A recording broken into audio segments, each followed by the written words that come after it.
My name is Nicole, 34 years old, and I went to my little sister's rehearsal dinner as the woman who sacrificed her youth to raise her. But the name card sitting in front of my plate at the Michelin star restaurant did not say sister or maid of honor. It read, Nicole, the bride's annoying freeloader. As the groom's entire family erupted into cruel laughter, I was expected to swallow the humiliation and walk out. Instead, I smiled because the arrogant man laughing the loudest had no idea that insulting me today would be the most expensive mistake of his entire life. Before I continue this story, let me know where you are watching from in the comments. Hit like and subscribe. If you have ever had to teach toxic people a lesson, they will never forget. The evening started with the kind of tension you can feel in your teeth. Walking into the private dining room of Le Rêve Atlanta's most exclusive restaurant, I felt the heavy stares of the Carter family immediately. Dr. Reginald Carter and his wife Beatrice were the self-proclaimed medical royalty of the city. As an elite African-American family with generations of doctors, they never missed an opportunity to remind everyone of their status. And they certainly never missed an opportunity to remind me that they thought I was nothing. I wore a simple navy sheath dress I bought off the rack a few years ago. I prefer to keep my life and my wardrobe modest. But to Beatrice, my lack of designer labels was a personal insult to her high society aesthetic. As I took my seat at the long mahogany table, my eyes fell on the beautifully embossed place card. While everyone else had elegant calligraphy detailing their names and titles, mine was a cruel joke. Nicole, the bride's annoying freeloader. I picked up the heavy cardstock, running my thumb over the gold foil lettering. Across the table, Dr. Reginald Carter leaned back in his leather chair, a booming laugh escaping his chest. His friends and family joined in chuckling behind their crystal water glasses. He reached into the inner pocket of his tailored suit, pulled out a folded piece of paper, and tossed it across the table. It slid to a stop right next to my humiliating place card. "Since you are eating on my dime tonight, Nicole, you can make yourself useful," Reginald sneered, adjusting his expensive silk tie. "That is the wine bill for the VIP cocktail hour we just had. $2,500. A freeloader should at least pay the tip, or better yet, cover the tab. Consider it your contribution to the wedding, since we all know you cannot afford anything else." I did not cry. I did not shrink into my chair or run out of the room in tears like they desperately wanted me to. I looked down at the receipt, then calmly slid it back across the smooth wooden table until it rested in front of his plate. "I do not pay for cheap wine, Reginald," I said, keeping my voice perfectly level and devoid of any emotion. The laughter around the table died instantly. Beatrice slammed her manicured hand onto the table, making the silverware rattle. She glared at me, her eyes raking over my unbranded navy dress with absolute disgust. "How dare you speak to my husband that way?" Beatrice hissed, her voice dripping with venom. "You are nothing but a low-income burden on my son. Jamal is a brilliant surgeon, and your sister is lucky we are even allowing her to marry into our family. We are funding this entire $300,000 wedding. We are giving her the social elevation of a lifetime. And you show up here in a cheap dress, bringing nothing to the table but your embarrassing poverty. You should be on your knees thanking us for this charity." She leaned closer, her expensive perfume suffocating the air between us. "You have been riding on your sister's coattails since the day she met my son. You are a parasite, Nicole, and after tomorrow I will make sure you are permanently cut out of their lives." I simply took a sip of my sparkling water. They thought I was a broke, uneducated burden who spent my days scrubbing floors to get by. They thought Reginald was the financial savior of this wedding. What Beatrice and her arrogant husband did not know was that the $300,000 invoice for the venue, the catering, and the flowers had already been paid in full, and it was not paid by Reginald Carter. I looked at Jamal, the groom, sitting next to my sister Sydney. He kept his eyes glued to his plate, too much of a coward to defend the woman who had practically raised his future bride. When our parents abandoned us 12 years ago, I worked 3 grueling jobs to ensure Sydney never had to worry about a thing.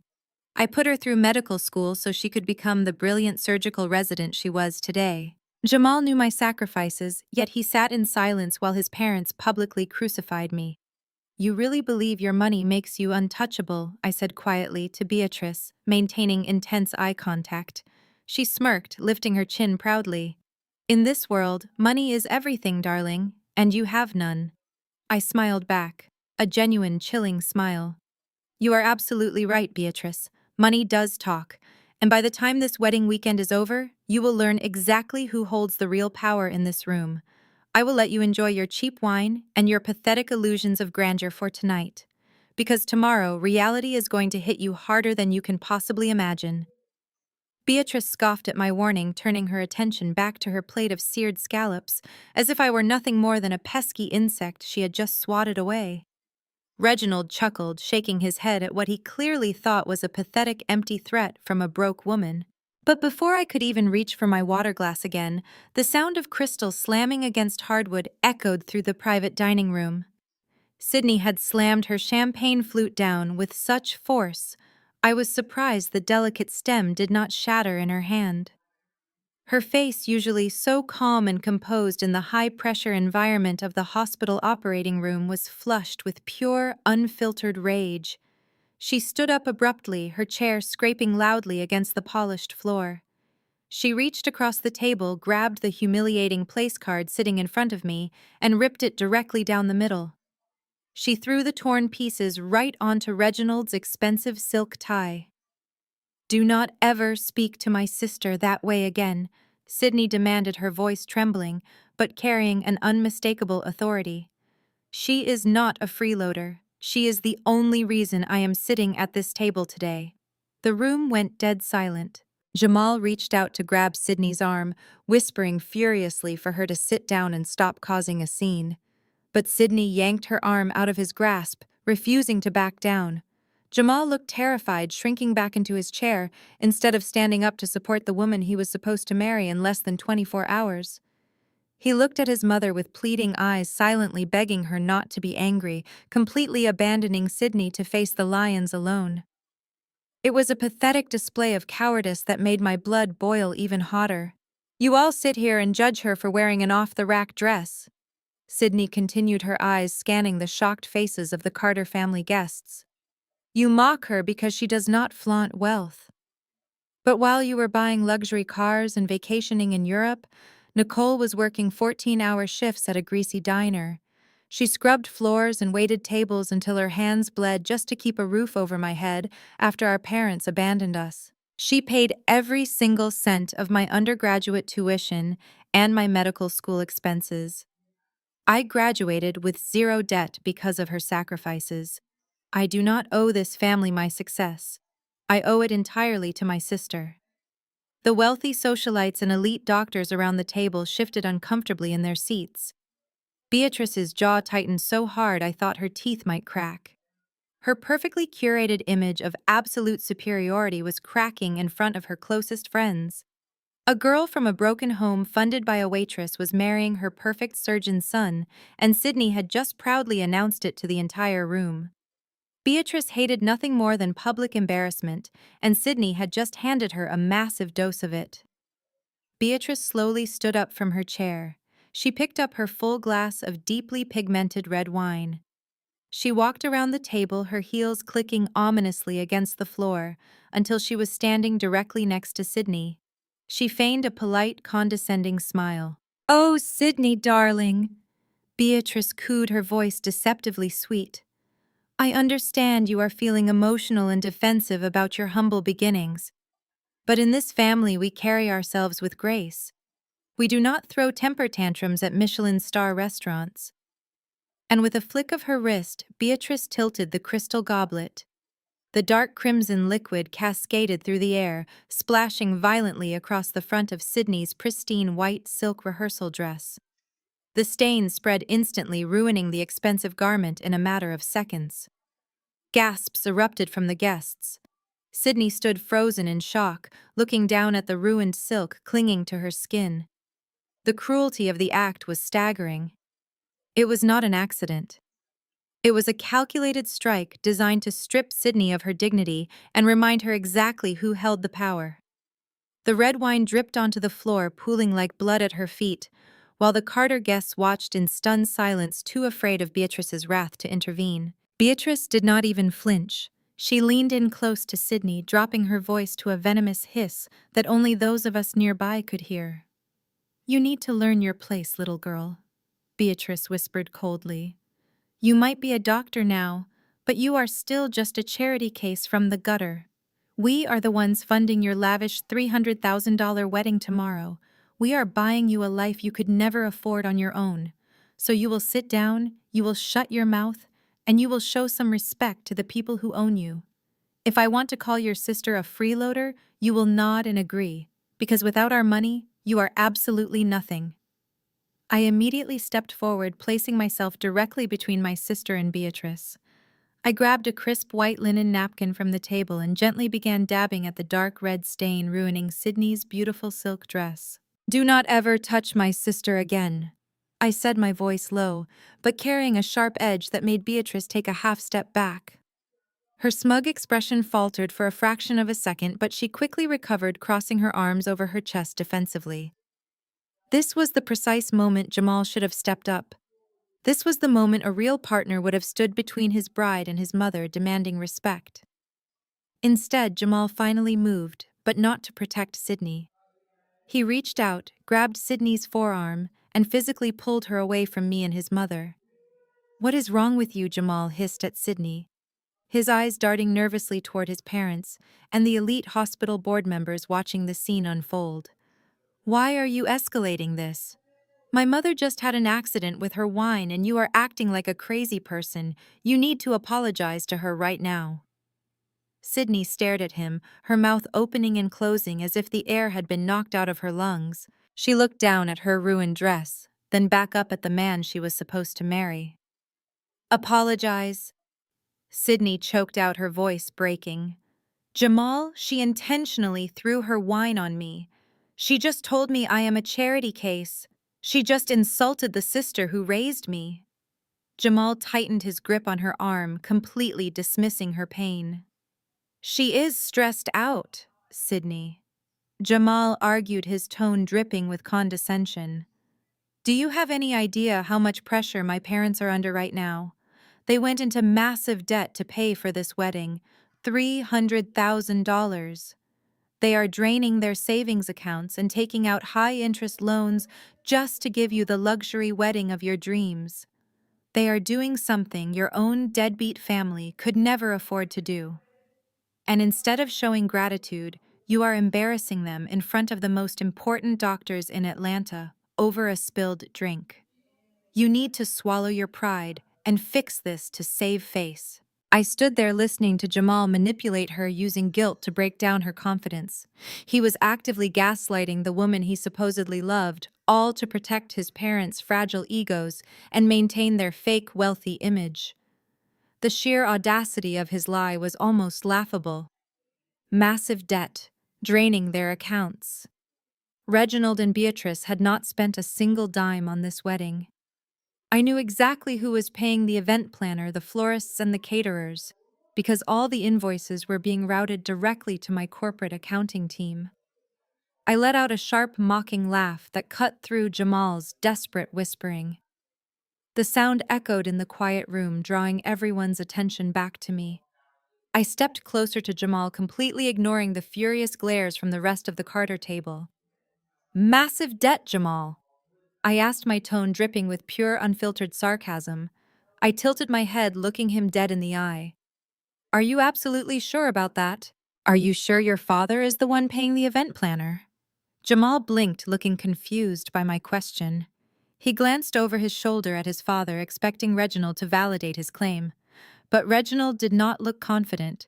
For a split second, the arrogant surgeon looked like he had just swallowed a mouthful of broken glass. Beatrice stiffened beside him, her eyes darting nervously toward her husband, as the color drained from her perfectly contoured face.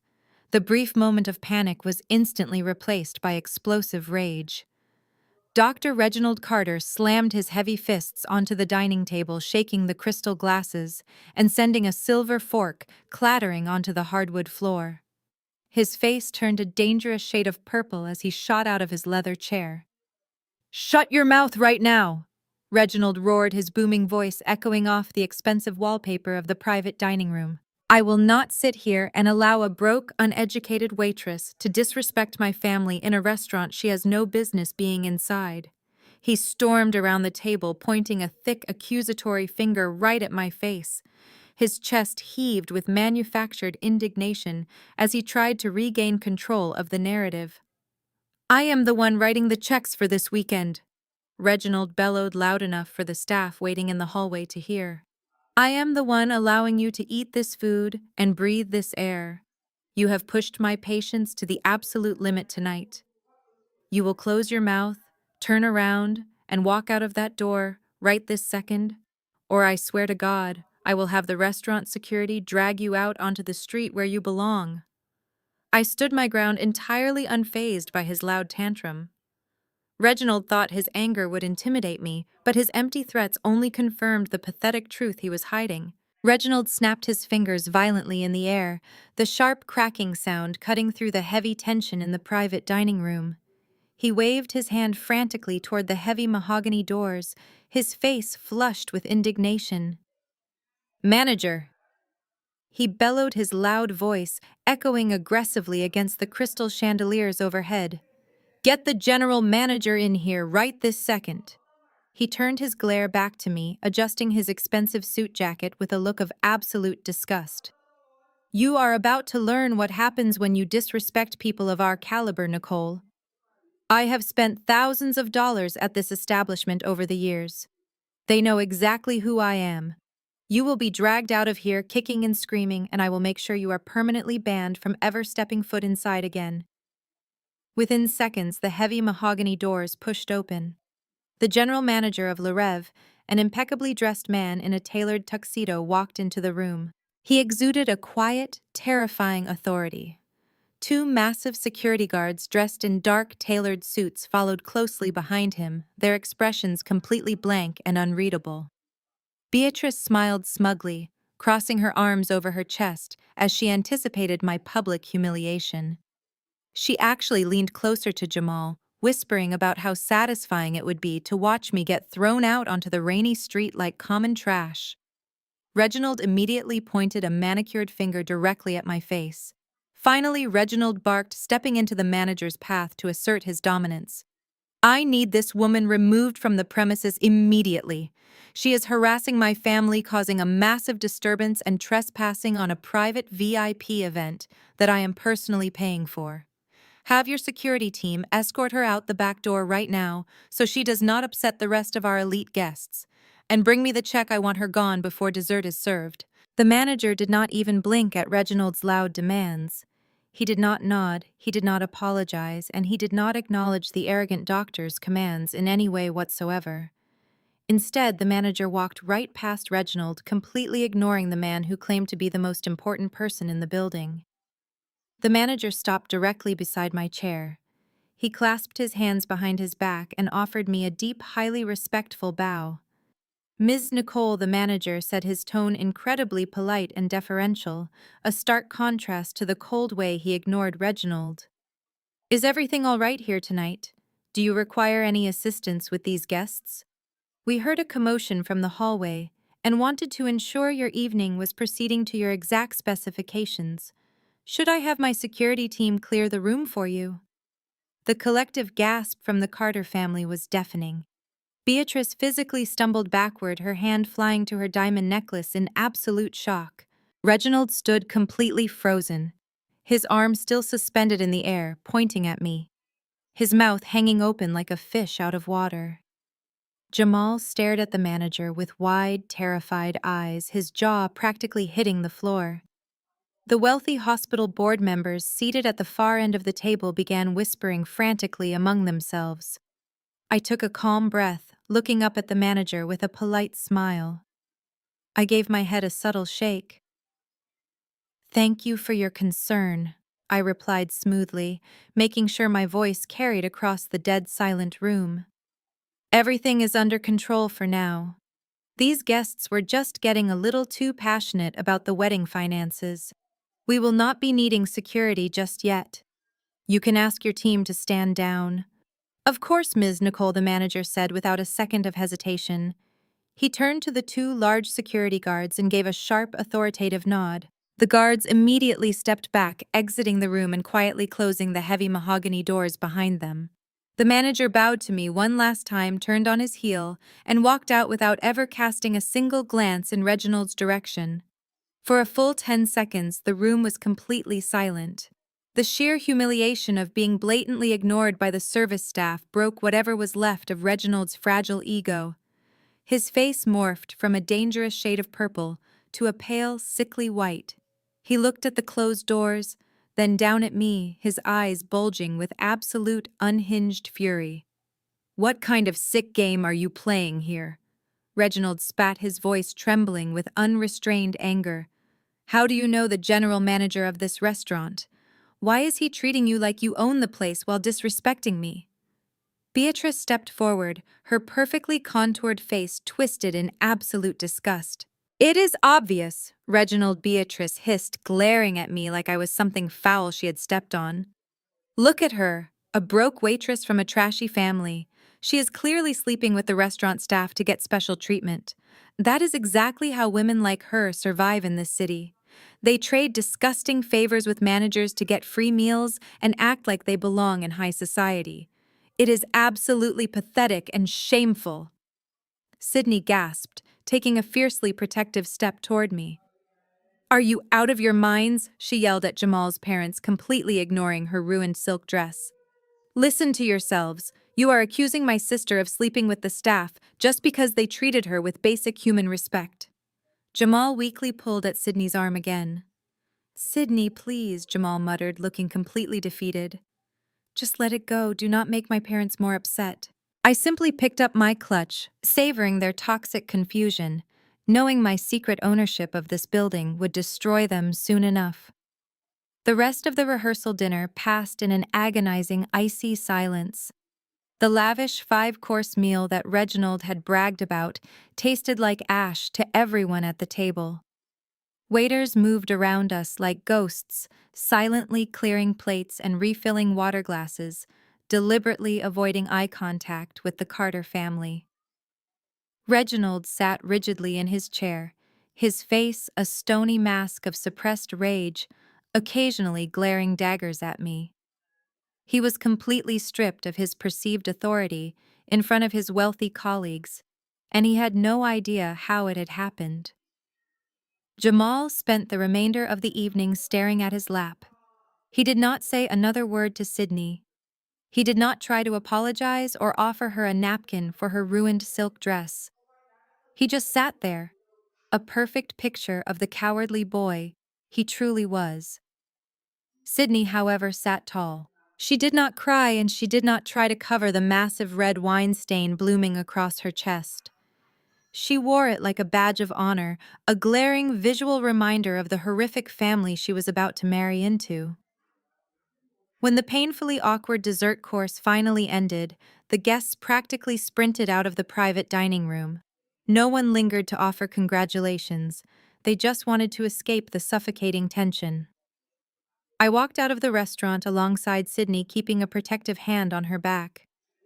As we stepped out into the cool Atlanta night air, the valet stand was a flurry of activity.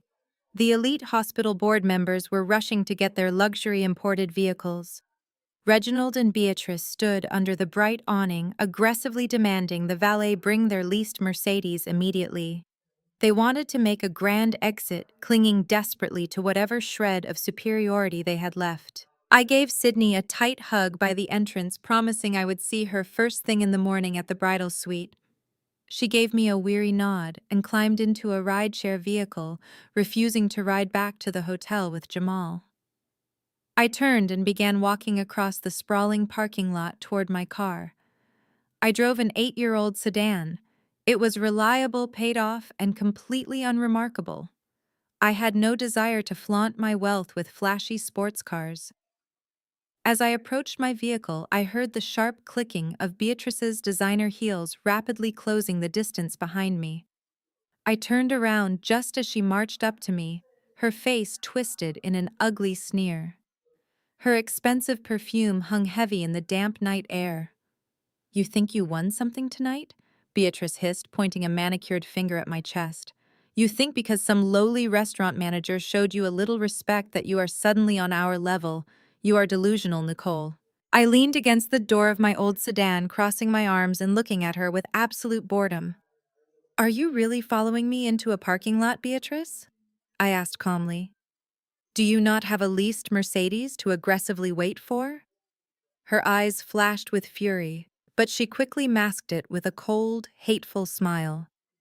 "Enjoy your little moment of rebellion tonight, Nicole," she said, her voice dropping to a threatening whisper. "Because tomorrow is about my son and my family. We are the ones paying for the grand ballroom, the floral arrangements, and the string quartet. We are giving your sister a wedding that people like you only see in magazines. And I promise you this. I will personally speak to the photographer first thing in the morning. You will be seated in the back row during the ceremony, and you will be cropped out of every single wedding photograph. When the society pages print the pictures of this event, it will look like you do not even exist. You will not be a stain on our family legacy." I looked at her, truly amazed by her unshakable arrogance. She was standing on a sinking ship, yet she was still obsessed with arranging the deck chairs. "Make sure you get my good side before you crop me out, Beatrice," I replied smoothly. I unlocked my car door and pulled the handle. "Have a wonderful night. Get plenty of sleep. You are going to need all your energy for tomorrow." I got into my car and shut the door in her face, cutting off whatever venomous response she was about to spit at me. Through the window, I watched her storm back toward the valet stand, her fists clenched at her sides. The interior of my car was quiet and peaceful.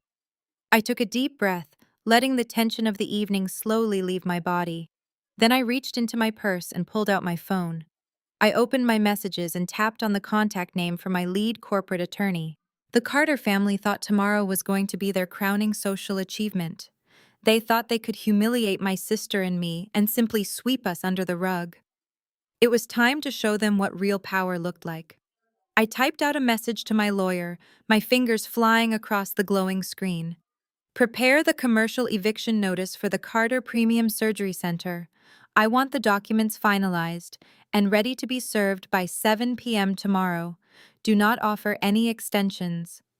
I hit send, placed the phone on the passenger seat, and started the engine. The Carters wanted a memorable wedding weekend, and I was going to give them exactly that.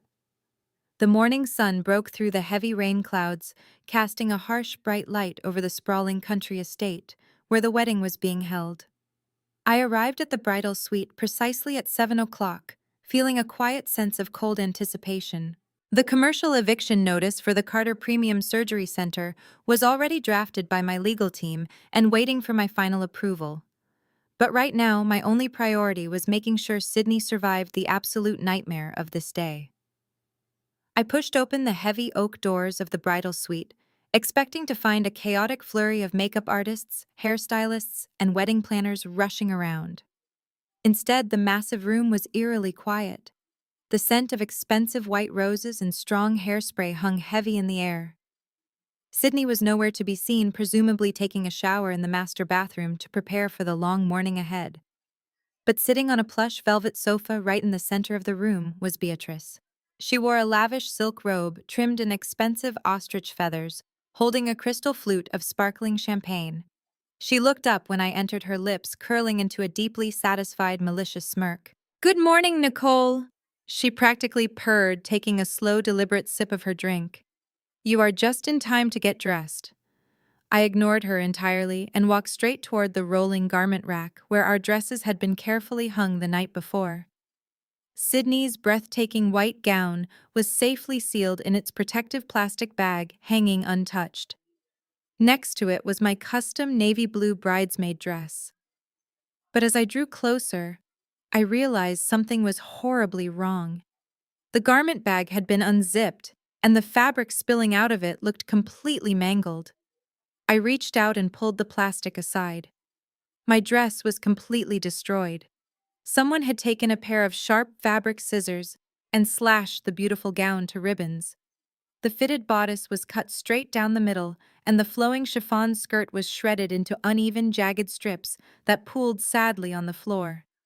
It was completely unwearable. The destruction was so violent and calculated that it sent a cold shiver down my spine. I turned slowly to look at Beatrice. She had not moved from the sofa, but her eyes were gleaming with sick delight. "Oh dear," Beatrice said, feigning a dramatic sigh and placing a hand over her heart. "It seems the alterations department made a terrible error late last night. The seamstress must have been incredibly overworked. Such a tragedy, really. I suppose you cannot stand at the altar with my son and your sister looking like a shredded piece of garbage." She set her champagne flute on the glass coffee table and gestured lazily toward a small wooden chair in the corner of the room. Resting on the seat was a folded stack of stiff gray fabric. "Since we cannot have you ruining the aesthetic of the ceremony, I took the liberty of finding you a suitable alternative," Beatrice continued, her voice dripping with venomous condescension. "One of the hotel maids was kind enough to lend a spare uniform. It is washed and pressed. Go ahead and put it on Nicole. It suits your background perfectly, and no one will even notice you standing in the back row where you belong." She actually expected me to put on a maid's uniform and serve her guests. She wanted to physically strip me of my dignity and force me to play the role of the impoverished servant she so desperately wanted me to be. I looked at the shredded navy fabric hanging from the rack, and then I looked at the pathetic gray uniform sitting on the chair. I did not scream. I did not throw a tantrum or demand an apology. I simply walked over to the sofa and looked down at Beatrice with absolute icy calm. "You know, Beatrice," I said, keeping my voice deadly quiet. "You are not the first person who thought they could break me by destroying my things." Beatrice rolled her eyes, leaning back into the velvet cushions. "Please save the sob story. Just put on the uniform and make yourself useful. The last time someone tried to destroy my property to teach me a lesson, it was my own deadbeat mother." I continued, completely ignoring her interruption. I was 19 years old. I had just bought my first laptop using money I saved from working double shifts at the diner. I needed it for my college classes. My mother wanted that money to fund her gambling addiction. When I refused to give her my savings, she took a hammer to my laptop and smashed it into pieces right in front of me. She told me I was arrogant for thinking I could ever be anything more than what she was. Beatrice let out a short, mocking laugh. "Fascinating family history. Truly inspiring. Are you going to put the uniform on, or do I need to call security to escort you off the property?" I leaned slightly closer to her, making sure she heard every single word clearly. "My mother thought destroying my only valuable possession would make me submit," I whispered. "Instead, I pressed charges for destruction of property. I had her arrested. She spent a week in a holding cell, and now she lives in a dilapidated trailer park while I decide the fate of people like you. She found out the hard way that I do not cry when people cross me. I retaliate." Beatrice's smug smile finally faltered. For the first time, a flicker of genuine uncertainty crossed her face. "You think cutting up a piece of fabric gives you power over me?" I asked, standing up straight and looking down at her. "You are playing a very dangerous game, Beatrice, and you have absolutely no idea what the stakes are." Beatrice let out a dismissive laugh, waving her manicured hand as if to brush away my words. "You are utterly ridiculous, Nicole," Beatrice scoffed, picking up her champagne flute. "You can make all the empty threats you want, but the reality is, you have nothing to wear. This is an elite black tie event. I will not have my family humiliated by you walking down the aisle in rags or whatever cheap mall dress you can scrape together. Since you refuse to put on the maid's uniform, you need to leave the venue immediately. Get out before my son and your sister arrive, or I will have security escort you out." I did not move an inch. I reached into my leather tote bag and pulled out my phone. I unlocked the screen, dialed a number I knew by heart, and lifted the device to my ear. Beatrice watched me with a mixture of amusement and irritation, clearly thinking I was calling a cab to take me home. "Yes, this is Nicole," I said smoothly into the receiver, making sure my voice carried across the quiet bridal suite. "I am currently at the estate venue in the bridal suite. I have experienced a wardrobe emergency." "Yes, the navy bridesmaid dress was destroyed. I need the backup option we discussed delivered immediately. The midnight blue silk. Yes, the couture piece. I need it here in exactly 20 minutes. Thank you." I ended the call and slipped the phone back into my bag. I walked over to the velvet sofa, sat down on the opposite end from Beatrice, and casually crossed my legs. "Who on earth was that?" Beatrice demanded, her amused smirk slipping just a fraction. "Are you calling one of your waitress friends to bring you a polyester hand-me-down?" I smiled warmly at her. "You will see soon enough, Beatrice. Why do we not just sit quietly and enjoy our morning?" For the next 20 minutes, the room was suffocatingly tense. Beatrice paced the floor, occasionally checking her diamond-encrusted watch and muttering under her breath about my blatant disrespect. I remained perfectly still, scrolling through emails on my phone, reviewing the final drafts of the commercial eviction notice for the Carter Clinic. Exactly 20 minutes later, a sharp, authoritative knock echoed on the heavy oak doors of the bridal suite. Before Beatrice could turn around, the doors swung open. A tall, impeccably dressed woman, wearing a sharp black blazer and white gloves, stepped into the room. Behind her walked two assistants carrying an enormous garment bag crafted from heavy velvet with a gold-embossed logo of one of the most exclusive haute couture designers in the world. "Ms. Nicole," the woman said, offering a respectful bow. "We apologize for the delay. We brought the midnight blue gown straight from the vault as requested." The assistants unzipped the massive velvet bag and the dress was revealed. It was a breathtaking masterpiece.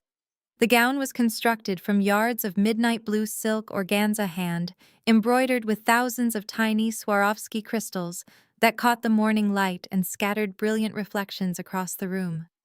It was an authentic haute couture piece that retailed for $45,000. It was the kind of dress reserved for Hollywood royalty and international billionaires. The champagne flute slipped from Beatrice's hand and shattered against the floor. She stared at the gown with her mouth hanging wide open, her eyes darting frantically between the blinding crystals and my calm face. The sheer display of impossible wealth completely short-circuited her brain. "How did you get that?" Beatrice gasped, her voice trembling with a toxic mixture of shock and aggressive envy. "That is a runway piece.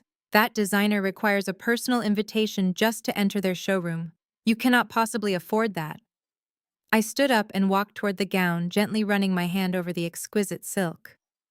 "The concierge team is very accommodating to their top-tier clients," I replied casually.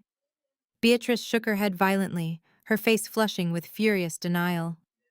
"No," Beatrice yelled, pointing a shaking finger at me. "You are lying. You are a broke waitress. You probably maxed out a dozen predatory credit cards just to rent that thing for the day. You are going to put yourself in massive debt just to fake being rich in front of my friends. It is pathetic. You are trying to outshine my family, but everyone will know you are just playing dress-up. You are a fraud, Nicole." I turned to look at Beatrice, watching the veins pop on her forehead. "You seem very familiar with the concept of using credit cards to fake being rich." "Beatrice," I said, keeping my tone deadly calm. "Tell me, is that how Reginald is paying for this wedding?" Before Beatrice could even process my accusation about Reginald's finances, the heavy oak doors of the bridal suite swung open once again. I expected to see the wedding planner, or perhaps the makeup team, finally arriving to begin the morning preparations. Instead, the air in my lungs completely vanished. Standing in the doorway, looking entirely out of place in the opulent high society setting, were Gary and Brenda, my parents.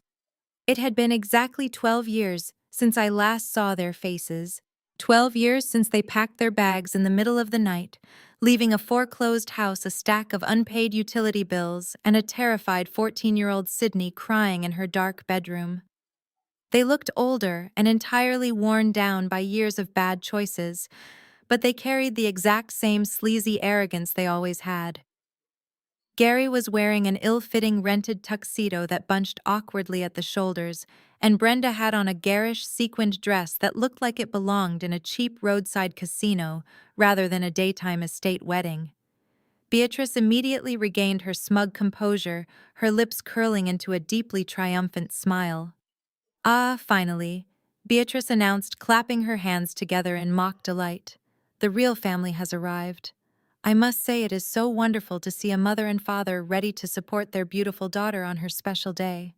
At that exact moment, the bathroom door clicked open and Sydney stepped out wearing her white silk bridal robe. Her wet hair wrapped tightly in a towel, she froze instantly. The color drained from her face so fast, I thought she might physically collapse onto the floor. She stared at the two strangers who had abandoned us, as if she was looking at ghosts returning from the grave. "Hello, sweetheart," Gary said, stepping aggressively further into the room and spreading his arms wide in a sickening display of fake paternal affection. "Look at you all grown up and about to marry a wealthy surgeon. Your mother and I could not be more proud of the woman you have become." Sydney could not even form a coherent word. She just looked at me, her eyes wide with absolute sheer panic and betrayal. "What are you doing here?" I demanded, stepping squarely between Gary and my terrified sister, shielding her from his predatory gaze. "Who let you onto this private property?" Gary let out a loud, obnoxious laugh, adjusting his cheap clip-on bow tie with thick, clumsy fingers. "My new best friend, Dr. Reginald Carter, personally invited us," he declared, his chest puffing out with unearned pride. "A man of his incredible stature understands the importance of family tradition. He tracked us down and explained that he simply could not have a pathetic spinster sister walking his future daughter-in-law down the aisle. It would look terrible to his elite friends, so Reginald paid me a very generous $10,000 cash to fly down here and do the honors myself. He is a very generous man, Nicole. You should really learn to respect your betters instead of causing trouble." My blood turned to absolute ice. Reginald had actually paid the man who abandoned his own children $10,000 just to humiliate me and maintain his fake perfect image for the society pages. He essentially bought my deadbeat father to play a convenient role in his theatrical production. Brenda finally spoke up, stepping out from behind Gary with a fake syrupy smile. "We are here to fix things, Sydney," she cooed, reaching out a hand adorned with cheap chipped nail polish. "We are your real parents, not her." Gary turned his attention to the stunning midnight blue haute couture gown hanging behind me. His greedy eyes widened as he took in the thousands of sparkling crystals catching the light. "Well, look at that," he whistled. "You always were a sneaky, selfish girl, Nicole. Stealing money to buy fancy dresses while your own parents struggle to get by. But your little reign of control is officially over. We are taking over from here. The real parents are in charge now."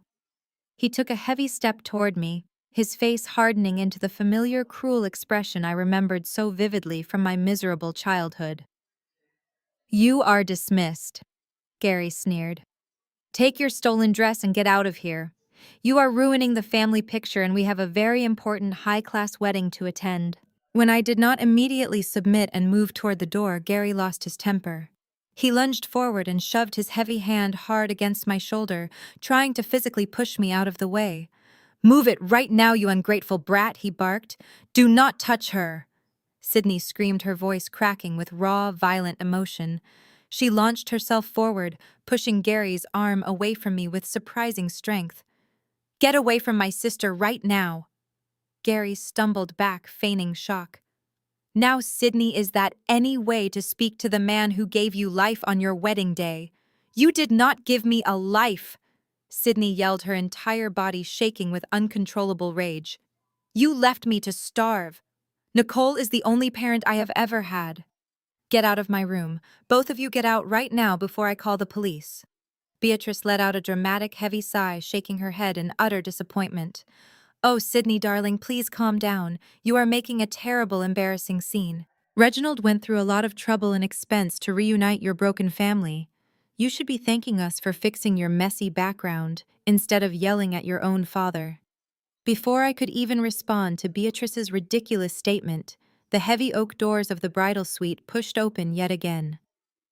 Dr. Reginald Carter strode into the room looking incredibly pleased with himself. He wore a custom-tailored morning suit, with a pristine white rose pinned to his lapel. He carried himself with the inflated arrogance of a king surveying his conquered territory. He walked straight past me and stood shoulder to shoulder with Gary, placing a firm, supportive hand on my deadbeat father's cheap rented tuxedo jacket. Reginald smiled at Sydney, who was still shaking with anger. "Now, Sydney, there is no need for all this hostility," Reginald said, his booming voice filling the room with fake warmth. "My wife is absolutely right.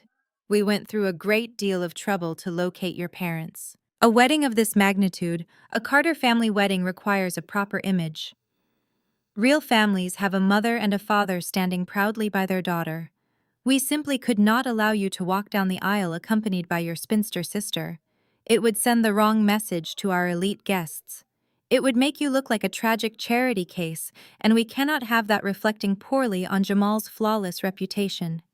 He looked me up and down with utter contempt, clearly enjoying the fact that he had brought my greatest childhood trauma directly into the bridal suite just to put me in my place. He thought his wealth and status gave him the absolute right to manipulate our lives for his own social benefit. "You should be thanking me, Nicole." Reginald continued, puffing out his chest proudly. "I spent $10,000 of my own hard-earned money to bring your parents here and fix this broken family dynamic.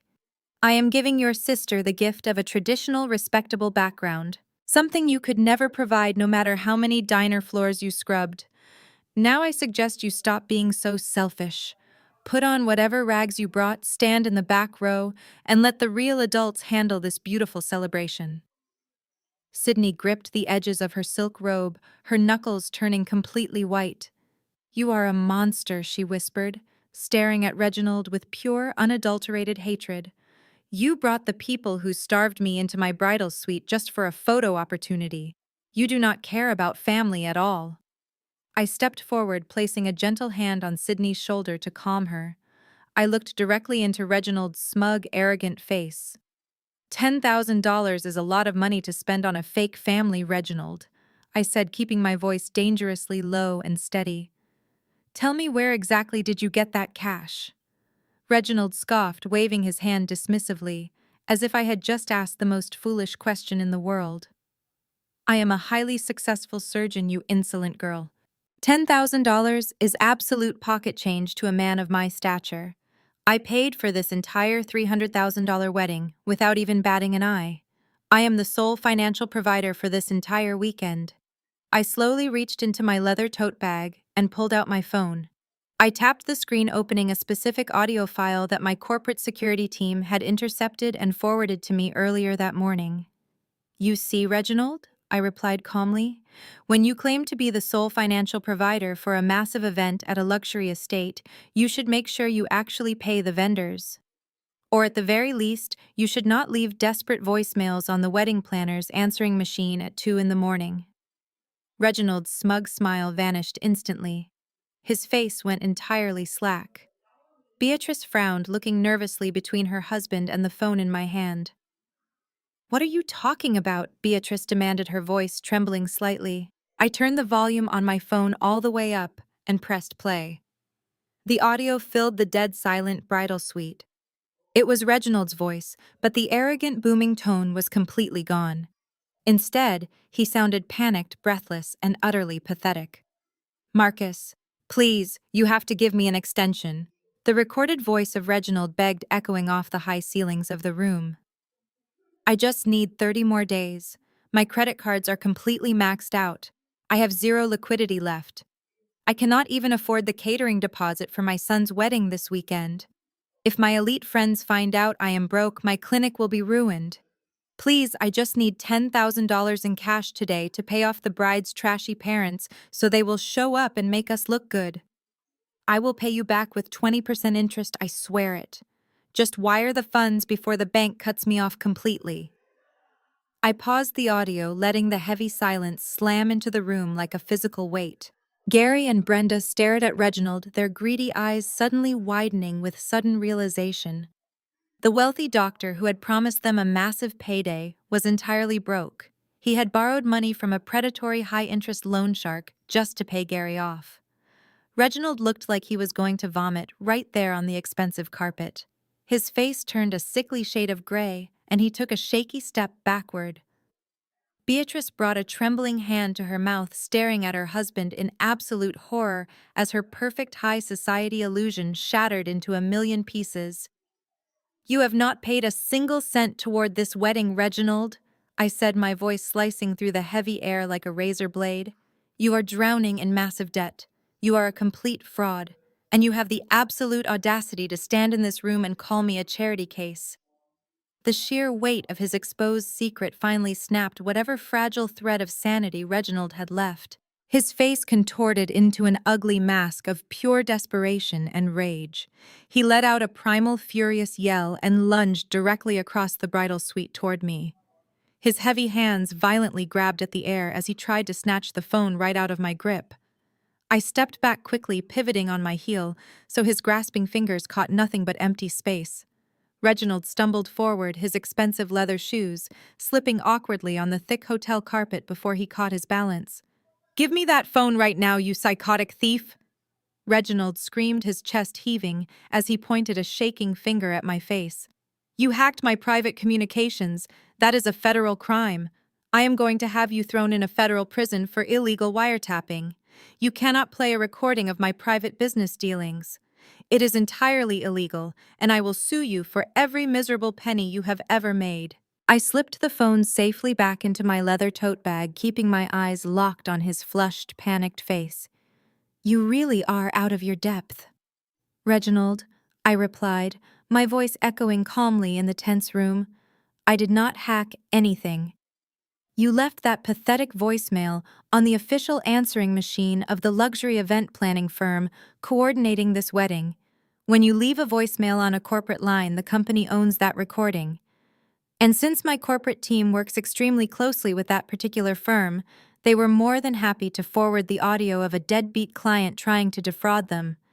There was absolutely nothing illegal about it. But defrauding a vendor by signing contracts you know you cannot fulfill is certainly a matter for the authorities."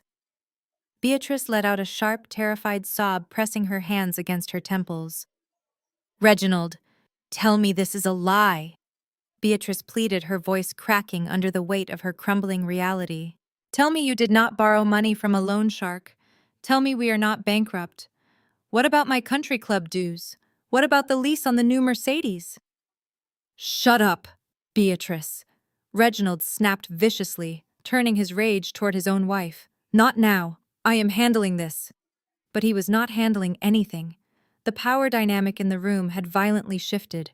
Gary, who had been standing proudly beside Reginald just moments ago, suddenly stepped away as if the arrogant doctor had a contagious disease.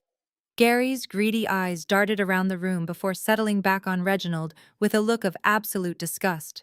"Wait a minute," Gary interjected, his loud voice cutting through Beatrice's quiet sobbing. "You mean to tell me you do not have my $10,000? You dragged me and my wife all the way down here to play the loving parents, and you are completely broke." Reginald glared at Gary, his upper lip curling in contempt. "Do not speak to me, you filthy beggar," Reginald spat. "I am a respected surgeon. I will get your money eventually. Just do what I hired you to do and get this woman out of here." Gary let out a harsh barking laugh. "I am not doing a damn thing for a man with empty pockets," Gary sneered, crossing his arms over his cheap rented tuxedo. "You are no better than I am, Doc. In fact, you might be worse. At least I know I am trash. You are just wearing a fancy suit to hide your garbage." Reginald looked like he was about to physically attack my father. He balled his hands into tight fists, his entire body trembling with explosive fury. "I will destroy all of you," Reginald roared, his voice hoarse. "I am Dr. Reginald Carter. I am the patriarch of this family. I own this wedding and I demand security right now. I want her out." Right on cue, the heavy oak doors of the bridal suite clicked and swung open. Reginald spun around, a triumphant smirk momentarily flashing across his pale face as he expected to see the hotel security guards he had aggressively demanded earlier. He stood tall, ready to issue his tyrannical orders. But the people stepping into the room were not the private security staff. Walking through the doorway was the estate's head coordinator, an impeccably dressed woman carrying a sleek leather folder. And flanking her on either side were two massive uniformed police officers from the local precinct. Their heavy duty belts clinked softly as they stepped onto the plush carpet, their expressions stern and completely unreadable. Reginald puffed out his chest, pointing a finger directly at me. "Officers, thank God you are here," Reginald commanded, his booming voice returning. "This woman has been harassing my family and illegally recording my private conversations. I am the sole financial backer of this VIP event, and I want her arrested and removed from the property immediately." The two police officers did not even look at me. They kept their eyes fixed entirely on Reginald. The head coordinator stepped forward, opening her leather folder and pulling out a thick stack of legal documents stamped with an official court seal. Dr. Reginald Carter, the coordinator, asked, her tone strictly professional and devoid of any warmth. "Yes, that is me," Reginald replied, adjusting his lapels. "Now arrest her." One of the police officers stepped forward, effectively blocking Reginald's path to me. He took the documents from the coordinator and held them out toward Reginald. "Dr. Carter, I am serving you with a legally binding restraining order," the officer stated, his deep voice leaving no room for argument. "This document was filed early this morning by the anonymous benefactor, who holds the master contract for this entire estate and who has paid the $300,000 invoice in full. The legal owner of this event has explicitly banned you from entering the bridal suite, the groom suite, and any private preparation areas on this property. You are completely stripped of all authority regarding this wedding. If you do not vacate this room immediately, you will be placed in handcuffs and arrested for criminal trespassing." Reginald stared at the papers in the officer's hand, his jaw dropping open in sheer absolute disbelief. The room went completely silent as the arrogant doctor finally realized he had walked directly into a trap he could not buy his way out of. The sheer silence in the room was deafening. Reginald Carter, the man who had spent the last 24 hours terrorizing my sister, was now standing completely frozen in the center of the bridal suite. The police officer did not give him time to recover his shattered ego. He pointed a firm finger toward the open door, instructing Reginald to gather his wife and exit the premises immediately. Beatrice let out a humiliated wail as she practically ran out into the hallway to escape the staring eyes of the hotel staff. Reginald swallowed hard, his face pale and sickly. He turned and walked out the heavy oak doors, shutting firmly behind him. Gary and Brenda, my wonderful deadbeat parents, realized there was no money left for them to steal. They quietly slipped out the side door, disappearing back into their miserable life. Sydney let out a massive breath of relief, sinking onto the edge of the velvet sofa. But the peace did not last long. Less than 2 minutes later, the heavy oak doors flew open with such violent force they slammed against the wall. Jamal stormed into the room, his face twisted in absolute fury. He was fully dressed in his custom-tailored tuxedo, but he looked nothing like a loving groom eager to marry his beautiful bride. He marched directly toward Sydney, completely ignoring the fact that she was visibly shaken and still wearing her bridal robe. "What the hell did you two just do?" Jamal yelled, his voice cracking with unchecked anger. "I just saw my parents being escorted out of the building by the police. My mother is having a panic attack in the parking lot, and my father is threatening to sue the entire estate." Jamal pointed a shaking finger directly at my face. "You are a psychopath, Nicole. You come here dressed in some stolen designer gown and you humiliate my family on the most important day of my life. I am not going to let you ruin this for us." I did not flinch. "Your father humiliated himself, Jamal," I replied coldly.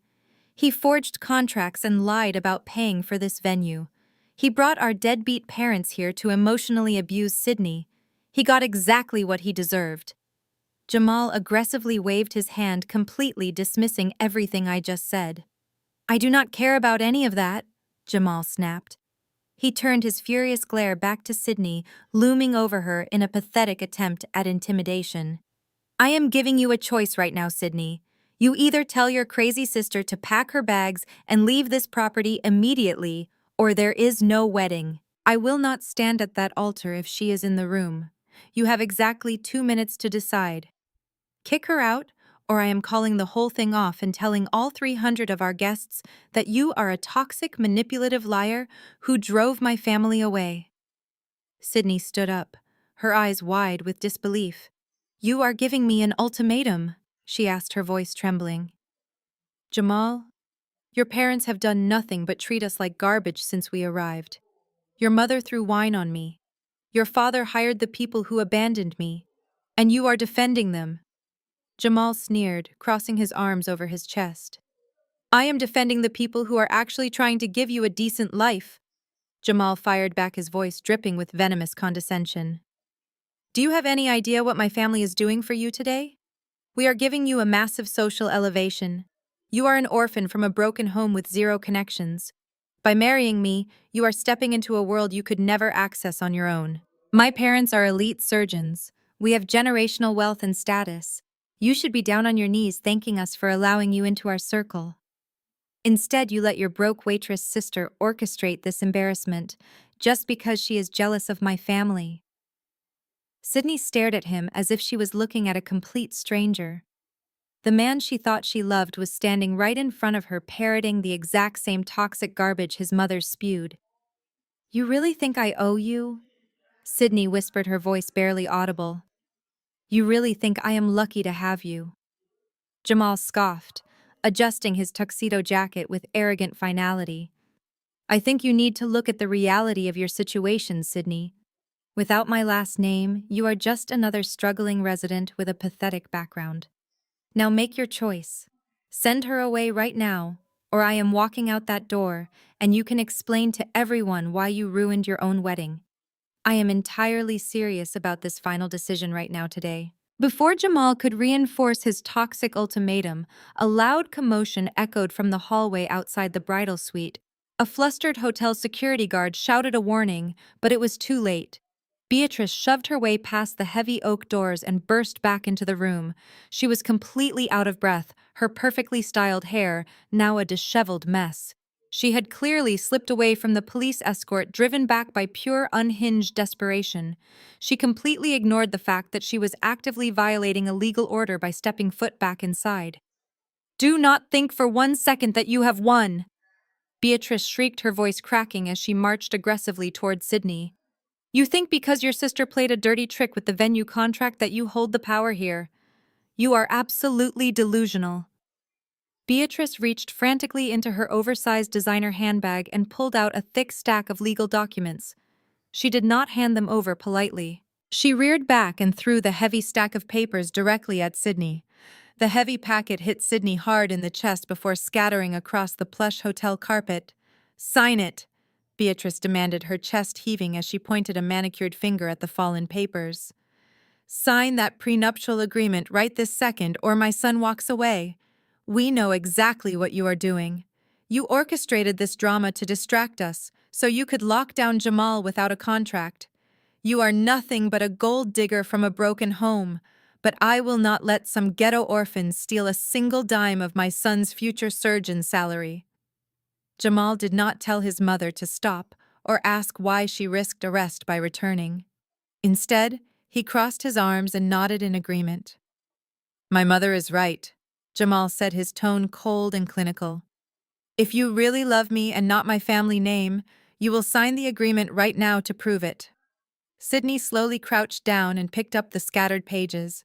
Her hands were shaking, but she forced herself to read the bold legal text printed on the very first page. I watched her eyes dart back and forth across the paragraphs as she processed the horrific terms they were trying to force upon her minutes before the wedding. The document was not a standard prenuptial agreement. It was an absolute trap. As Sydney flipped to the third page, her breath hitched.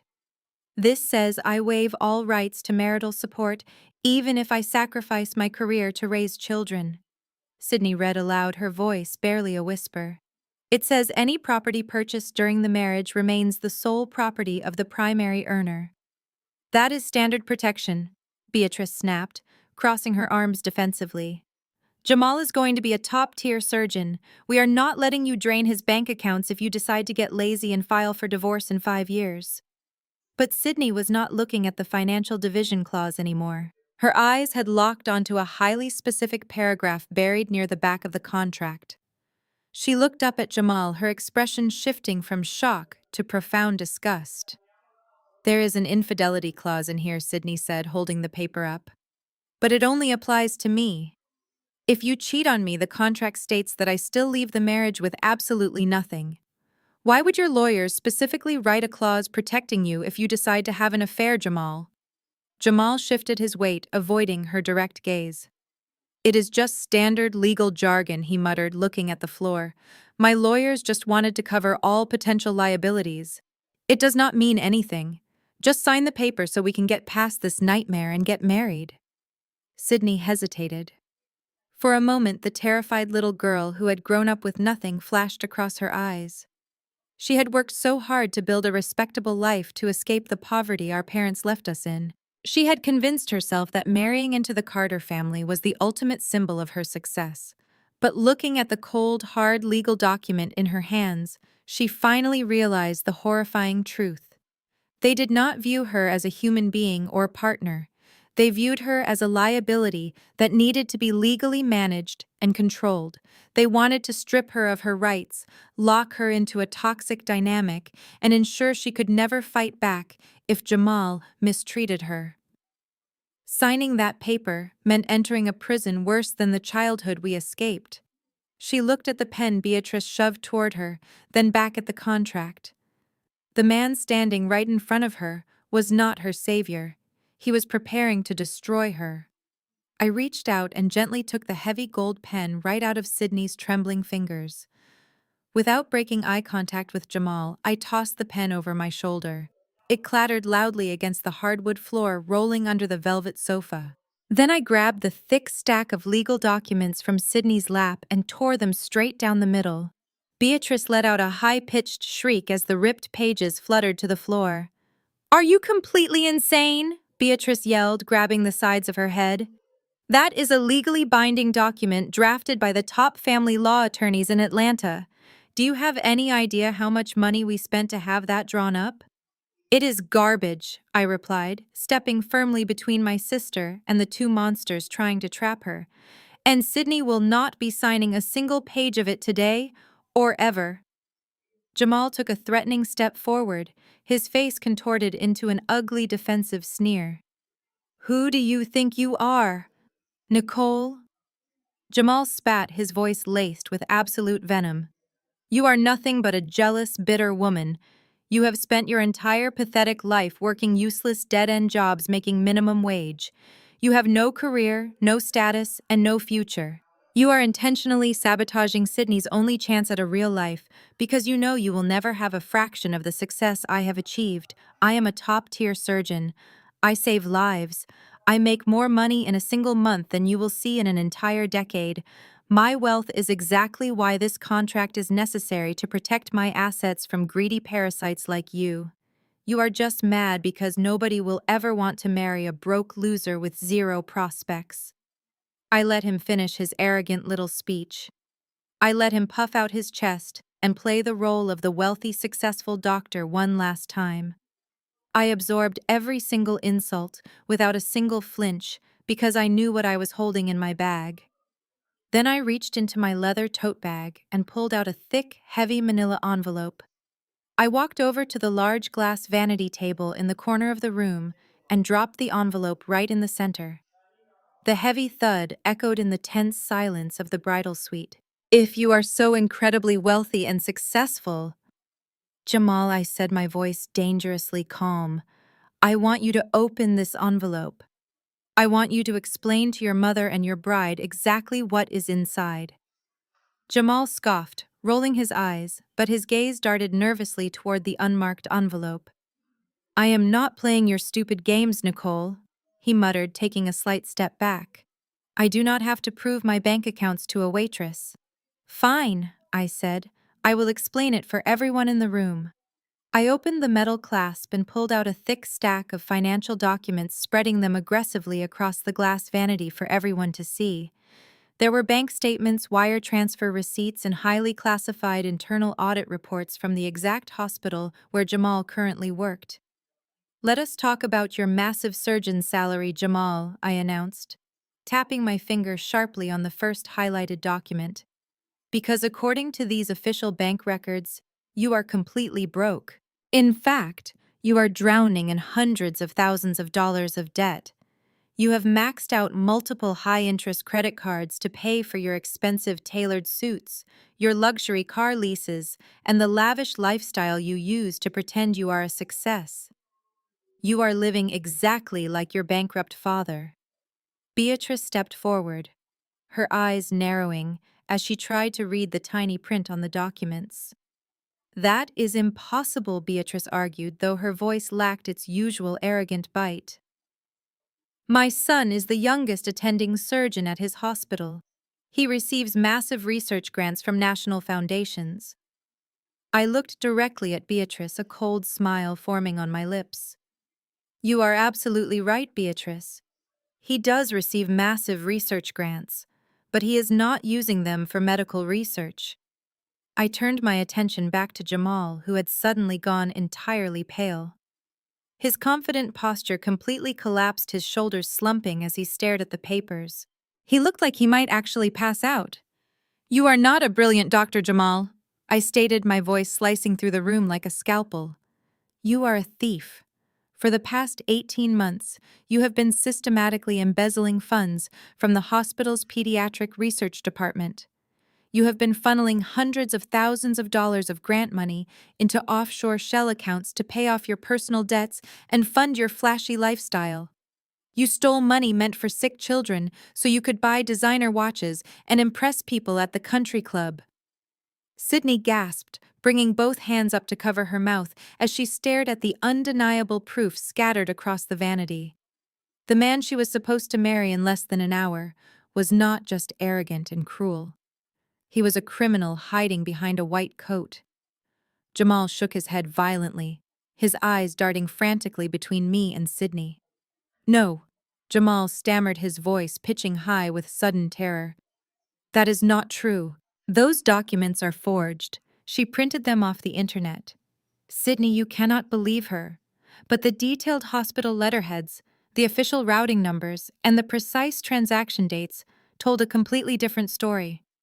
The ironclad evidence was staring him right in the face, exposing the massive, fraudulent lie that was his entire existence. You do not understand how medical funding works, Jamal stammered, his voice cracking as he desperately tried to assemble a lie. He pointed a shaking finger at the bank statements scattered across the vanity. Those are administrative transfers. It is a common practice to reallocate grant money across different departmental accounts. You are misinterpreting complex financial data to make me look bad. I am a respected surgeon. I save lives every single day. I do not steal. Beatrice immediately latched onto her son's pathetic excuse. Exactly, she chimed in, though her voice lacked its usual sharp venom. She sounded frantic, clinging to the very last shred of her family's reputation. You are just a waitress, Nicole. You do not understand high-level hospital administration. My son is a brilliant doctor. These papers are just clerical adjustments. You are making an absolute fool of yourself by bringing this trash into the bridal suite. I did not argue with their desperate delusions. I simply reached back into the thick manila envelope and pulled out the second stack of documents. If it is just a clerical adjustment, Jamal, I said, my voice echoing coldly in the tense, silent room, then perhaps you can explain why the exact amount of money missing from the Pediatric Oncology Research Fund was wired directly to a luxury real estate brokerage in downtown Atlanta. Jamal stopped breathing. The last drop of color drained from his face, leaving him looking like a terrified ghost in a tailored tuxedo. I tossed a glossy 8 by 10 photograph onto the glass vanity right on top of the bank statements. It was a crystal clear, high-resolution image taken by a private investigator. It showed Jamal standing on the balcony of a stunning high-rise penthouse overlooking the city skyline. He was holding a glass of champagne, smiling brightly. Standing right next to him, wearing a designer silk robe with her arms wrapped intimately around his neck, was a beautiful young woman. "That is your medical assistant," Sydney whispered, stepping closer to the vanity. Her eyes were locked onto the photograph, her voice completely hollow and devoid of emotion. "That is the woman you told me was helping you organize your clinical trials." "She was helping him organize something," I replied, dropping a certified deed of trust onto the table. "She was helping him furnish the $850,000 luxury condo he bought for her last month, using the stolen hospital funds." I laid out the rest of the photographs. Images of Jamal and his mistress furniture shopping at an exclusive boutique. Images of them kissing outside a high-end jewelry store. Images of Jamal handing over a thick cashier's check to the real estate agent. The paper trail was absolutely flawless. The dates on the wire transfers matched the dates of his embezzlement down to the exact hour.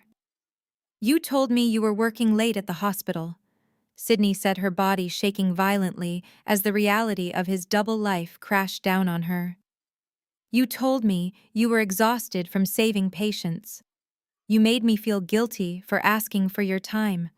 But you were stealing money from sick children to buy a penthouse for your mistress." Beatrice stared at the photos of her son kissing his assistant. She collapsed onto the velvet sofa, burying her face in her hands. The pristine, flawless image of the Carter family was not just cracked, it was completely pulverized. Jamal looked at the deed of trust bearing his legal signature. He looked at the bank statements tracking the stolen cash. He realized instantly that his entire life was over. His medical license would be permanently revoked. He would face severe federal prison time for grand larceny and wire fraud. His elite status was gone forever. But instead of falling to his knees and begging Sydney for forgiveness, Jamal snapped. The fear in his eyes morphed into pure, unadulterated rage. He swept his arm violently across the glass vanity, knocking the photographs and bank statements onto the hardwood floor.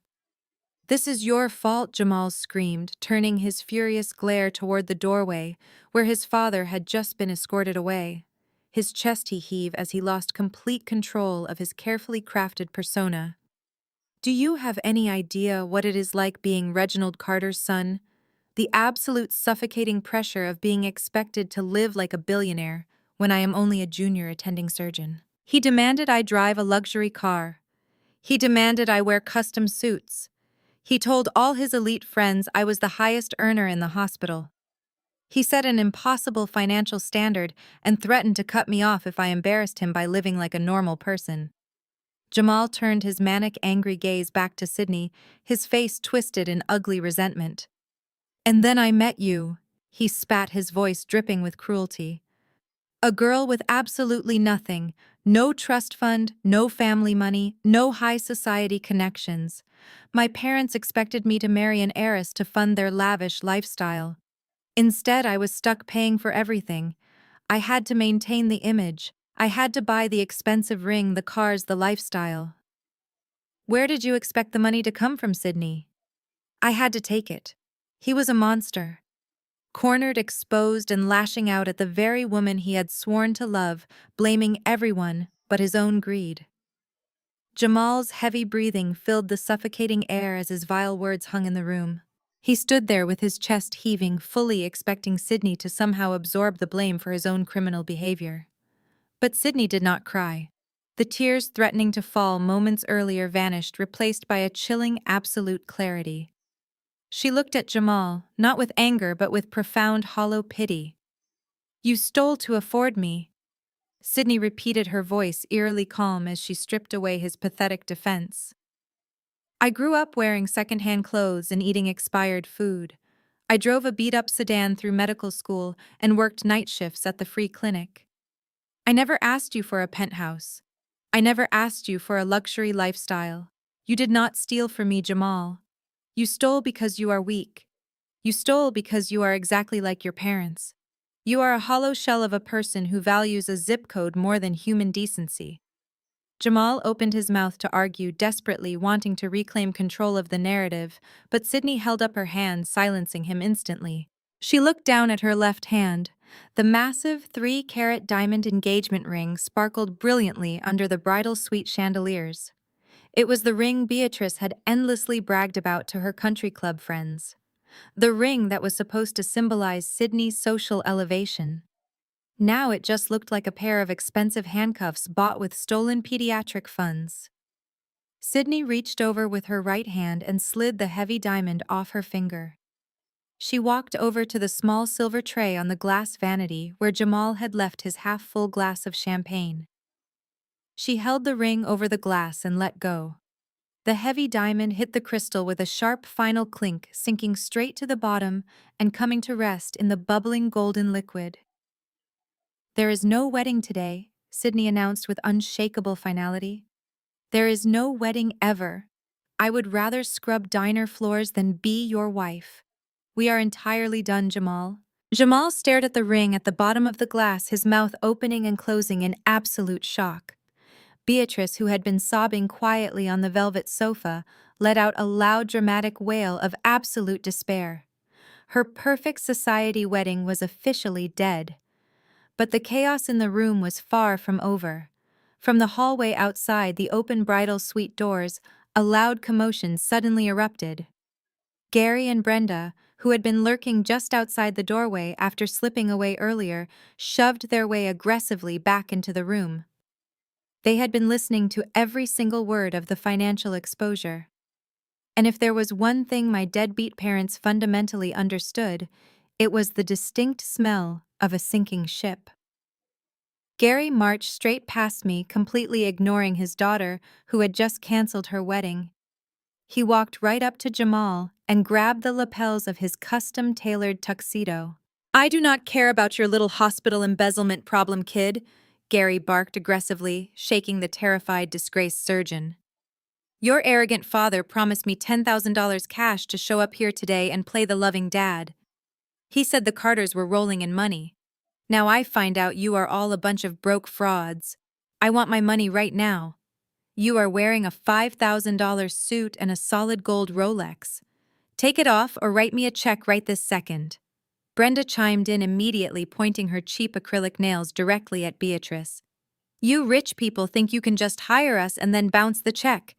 Pay us what you owe us, or I am going out to that ballroom right now and telling all your fancy doctor friends exactly how broke your entire family really is." Beatrice shrieked, swatting blindly at Gary's arms. "Get your filthy hands off my son, you disgusting street trash! We do not have your money." "Then I am taking the watch," Gary yelled, physically trying to unbuckle the heavy gold Rolex from Jamal's wrist as the disgraced surgeon desperately tried to push him away. The bridal suite instantly devolved into an absolute circus of screaming, shoving, and pathetic scrambling. The elite high society family and the trailer park deadbeats were finally fighting on the exact same level, tearing each other apart over a pile of lies and stolen money. It was a poetic and spectacular disaster. I stepped back from the brawl, placing a protective hand on Sydney's shoulder. She leaned into me, letting out a long, shuddering breath of profound relief. I pulled back the sleeve of my dress and checked my watch. It was exactly 10 minutes past noon. I looked out the large floor-to-ceiling windows facing the sprawling estate grounds. 300 of Atlanta's most elite medical professionals, wealthy investors, and high society socialites were currently seated in the grand ballroom, drinking top-shelf cocktails and eagerly waiting for a spectacular show. They had absolutely no idea the groom was a criminal and the wedding was canceled. I squeezed Sydney's shoulder gently. "Stay here," I told her, my voice cutting through the chaotic screaming of our parents physically fighting the Carters over a watch. "I have a wedding reception to address." I turned my back on the pathetic brawl unfolding in the bridal suite and walked out the heavy oak doors. I left Gary, Jamal, and Brenda fighting over a gold watch, like scavengers fighting over scraps of meat. I walked down the grand sweeping staircase of the estate, moving toward the main ballroom. The contrast between the violent chaos upstairs and the pristine elegance downstairs was absolutely jarring. A live string quartet was playing a soft classical melody, and waitstaff in crisp white tuxedos were circulating with trays of expensive champagne. The air smelled of fresh orchids and roasted expensive meats. 300 of Atlanta's most powerful and influential people were seated in the lavishly decorated room. There were chief medical officers, wealthy real estate investors, and high society matriarchs dripping in diamonds. They were all chatting politely, eagerly, awaiting the grand entrance of the Carter family and the beautiful bride. They expected a flawless display of wealth and status. I took a deep breath, smoothing the silk skirt of my $45,000 midnight blue haute couture gown. I pushed open the secondary doors and stepped into the ballroom alone. A few heads turned as I walked down the center aisle, but most people simply assumed I was a coordinator or a bridesmaid moving to take my place. I kept my posture completely straight, projecting nothing but absolute confidence. I walked past rows of towering floral arrangements that cost more than most people's cars and stepped directly onto the raised stage at the front of the room. The hired DJ, a young man in a sharp black suit, looked at me in confusion. He reached out to stop me, but I gave him a look so incredibly cold he instantly stepped back. I did not ask for his permission. I simply reached out and took the sleek wireless microphone right from its heavy metal stand. I tapped the top of the microphone twice. The sharp, thumping sound echoed through the massive state-of-the-art sound system, instantly cutting through the polite chatter of the crowd. The string quartet abruptly stopped playing, lowering their bows in confusion. 300 pairs of eyes shifted to the front of the room, locking directly onto me. The silence in the grand ballroom was sudden and absolute. You could hear a pin drop on the polished hardwood floor. "Good afternoon, everyone," I said, my voice steady and perfectly amplified across the massive space. "My name is Nicole. I am the older sister of the bride, Sydney. I know you are all waiting for a beautiful ceremony to begin, but I am afraid I have some highly unfortunate news. There will be no wedding today. The ceremony is officially canceled." A collective gasp rippled through the massive sea of elite guests. People shifted uncomfortably in their velvet-covered chairs, exchanging confused and deeply concerned whispers. A few of the hospital board members in the front row frowned heavily, clearly unaccustomed to things not going exactly according to plan. Beatrice had spent months bragging about this flawless union, and now it was falling apart before their very eyes. I did not give them time to speculate. I wanted the absolute truth out in the open before the Carter family could spin their own toxic narrative. My sister recently discovered some irreconcilable truths about her fiancé, Jamal Carter. I continued, making sure every single syllable was crystal clear. She learned that Jamal has been living a completely fraudulent double life. He is currently drowning in massive personal debt. But worse than that, he has spent the last 18 months actively embezzling hundreds of thousands of dollars from his hospital's pediatric oncology research fund. He used that stolen money to purchase a luxury penthouse downtown for his medical assistant, who is also his long-term mistress. The reaction was instantaneous and explosive. The polite confusion in the room morphed into sheer absolute horror. Several wealthy women let out loud, shocked gasps, physically covering their mouths with their hands. The hospital executives sitting in the VIP section jumped out of their seats, their faces turning pale as the reality of a massive public relations and legal disaster hit them.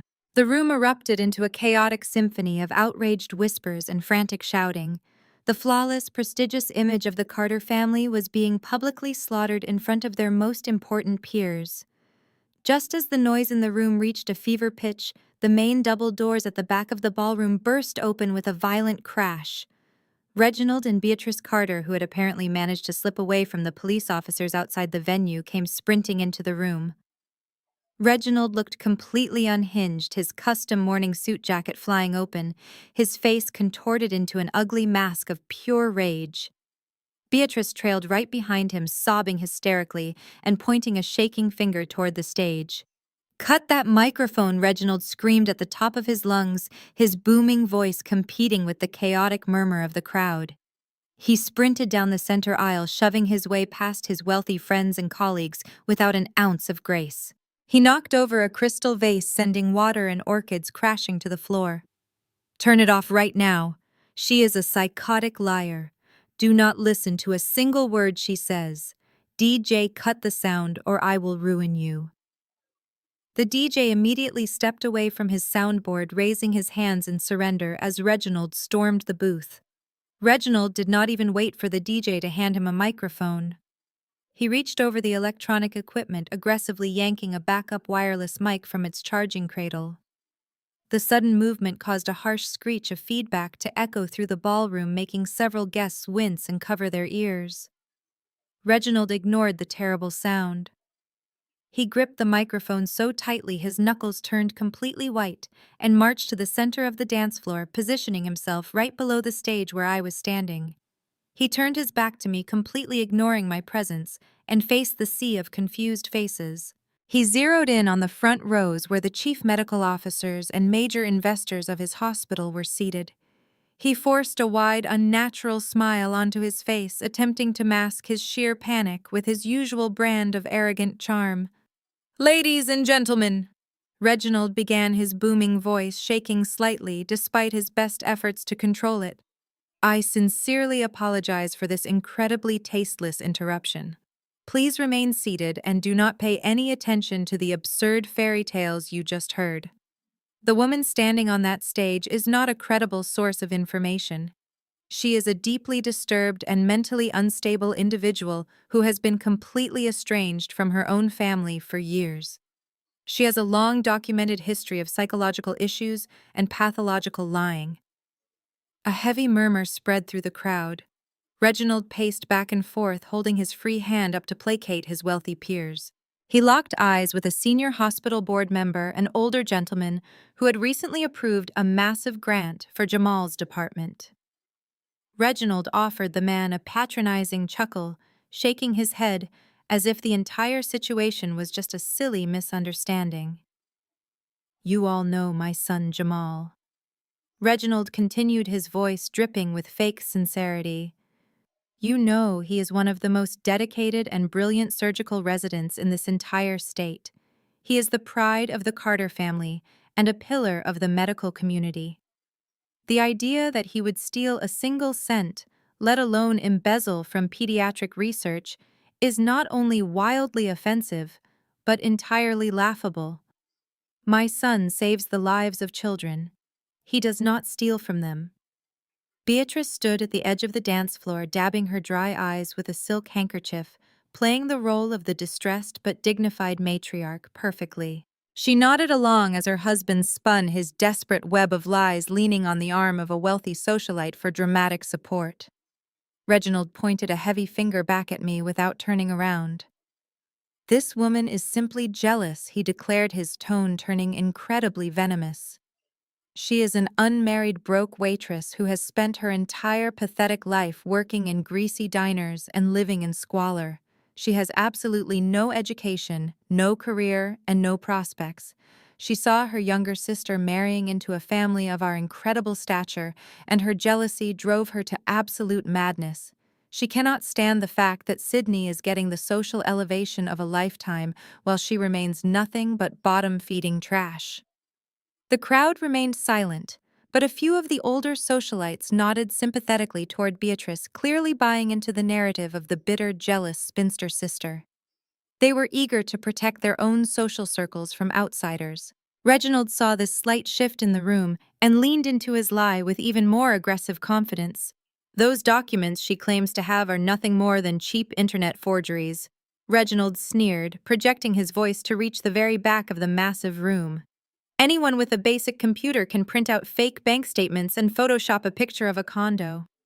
She is trying to extort our family for money. She threatened us in the bridal suite, demanding a massive cash payout to keep her fabricated delusions quiet. When we absolutely refused to negotiate with a deranged terrorist, she decided to come out here and throw this pathetic temper tantrum to ruin my son's special day." Reginald took a step closer to the VIP tables, spreading his arms wide in a grand, sweeping gesture of reassurance. I assure you all the Carter family finances are completely pristine. We are paying for this entire magnificent $300,000 weekend out of our own pockets. My private surgical clinic is expanding rapidly, and our investments have never been stronger. We are the exact same reliable, wealthy family you have known and trusted for decades. Do not let this uneducated garbage manipulate you into doubting my legacy. He finally turned around and glared up at me, his face flushed with dark triumph. He truly believed he had saved his reputation. He thought his smooth talking and elite connections were enough to sweep the ugly truth under the rug. He pointed right at my face, his expression twisting into a sneer of absolute disgust. Security Reginald barked into the microphone, his voice echoing off the high ceilings. I want this psychotic lying trash removed from my privately funded event immediately. Throw her out onto the street and call the police. She is trespassing and I will be pressing full charges for defamation and extortion. You are finished, Nicole. Your little game is over. I stood completely still on the raised stage looking down at him. I did not interrupt his frantic, desperate speech. I let him dig his grave as deep as humanly possible. I wanted every single one of his elite colleagues to hear him claim full ownership of this event and brag about his pristine financial status. Because the trap I had set was finally ready to snap shut. Reginald stood on the dance floor panting heavily, looking incredibly proud of his little speech. He truly believed he had gaslit 300 of the smartest people in Atlanta. He waited for security guards to rush in and drag me away. He waited for the crowd to applaud his authoritative handling of the situation. Instead, I just smiled. It was a cold, calculated smile that made his smug expression falter. I did not yell back at him. I did not try to defend my education or my career history to a room full of strangers. I reached into the hidden pocket of my blue gown and pulled out a small black remote control. I aimed it at the tech booth and pressed a single button. Instantly, the massive LED screens behind the stage flared to life. The sudden bright light bathed the ballroom in a stark white glow, causing several guests to rapidly squint. A massive, high-resolution document appeared on the screens, looming 30 feet tall right over my head. It was not a forged bank statement. It was not a blurry photograph. It was a dense, legally binding commercial real estate contract bearing the official watermarks of the state of Georgia. I raised the wireless microphone back to my lips. My voice echoed with absolute authority, completely shattering Reginald's pathetic illusion of control. Since Dr. Reginald Carter wants to talk about pristine finances and expanding his private surgical clinic, I figured we should look at his actual business operations, I announced. What you are all looking at on the screens behind me is the master commercial lease agreement for the Carter Premium Surgery Center, located in the prestigious downtown medical district. Reginald turned around to look at the massive screens. The blood instantly drained from his face, leaving him looking completely hollow. He recognized the document immediately.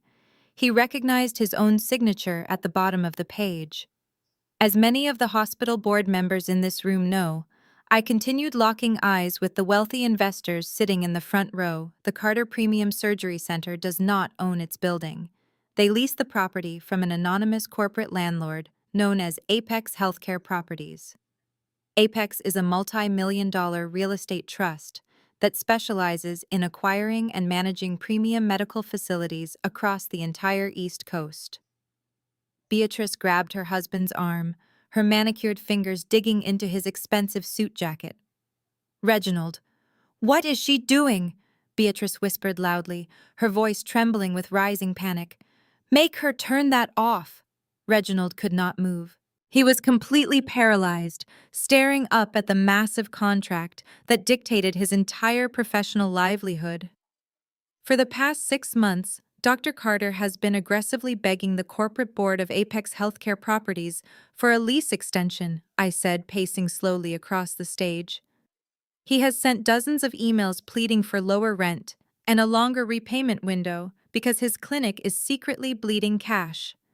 He has been entirely at the mercy of a faceless corporate entity, hoping they would not notice his catastrophic financial decline. I stopped pacing and looked directly down at Reginald. The arrogant surgeon looked incredibly small standing on the dance floor. Well, Reginald, I said, my voice dropping to a deadly serious tone, you no longer have to beg a faceless corporate entity. You can beg me directly. Because I am not a broke, uneducated waitress.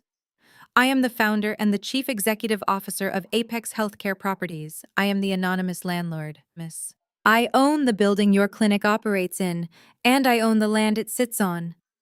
A collective gasp of absolute shock ripped through the ballroom.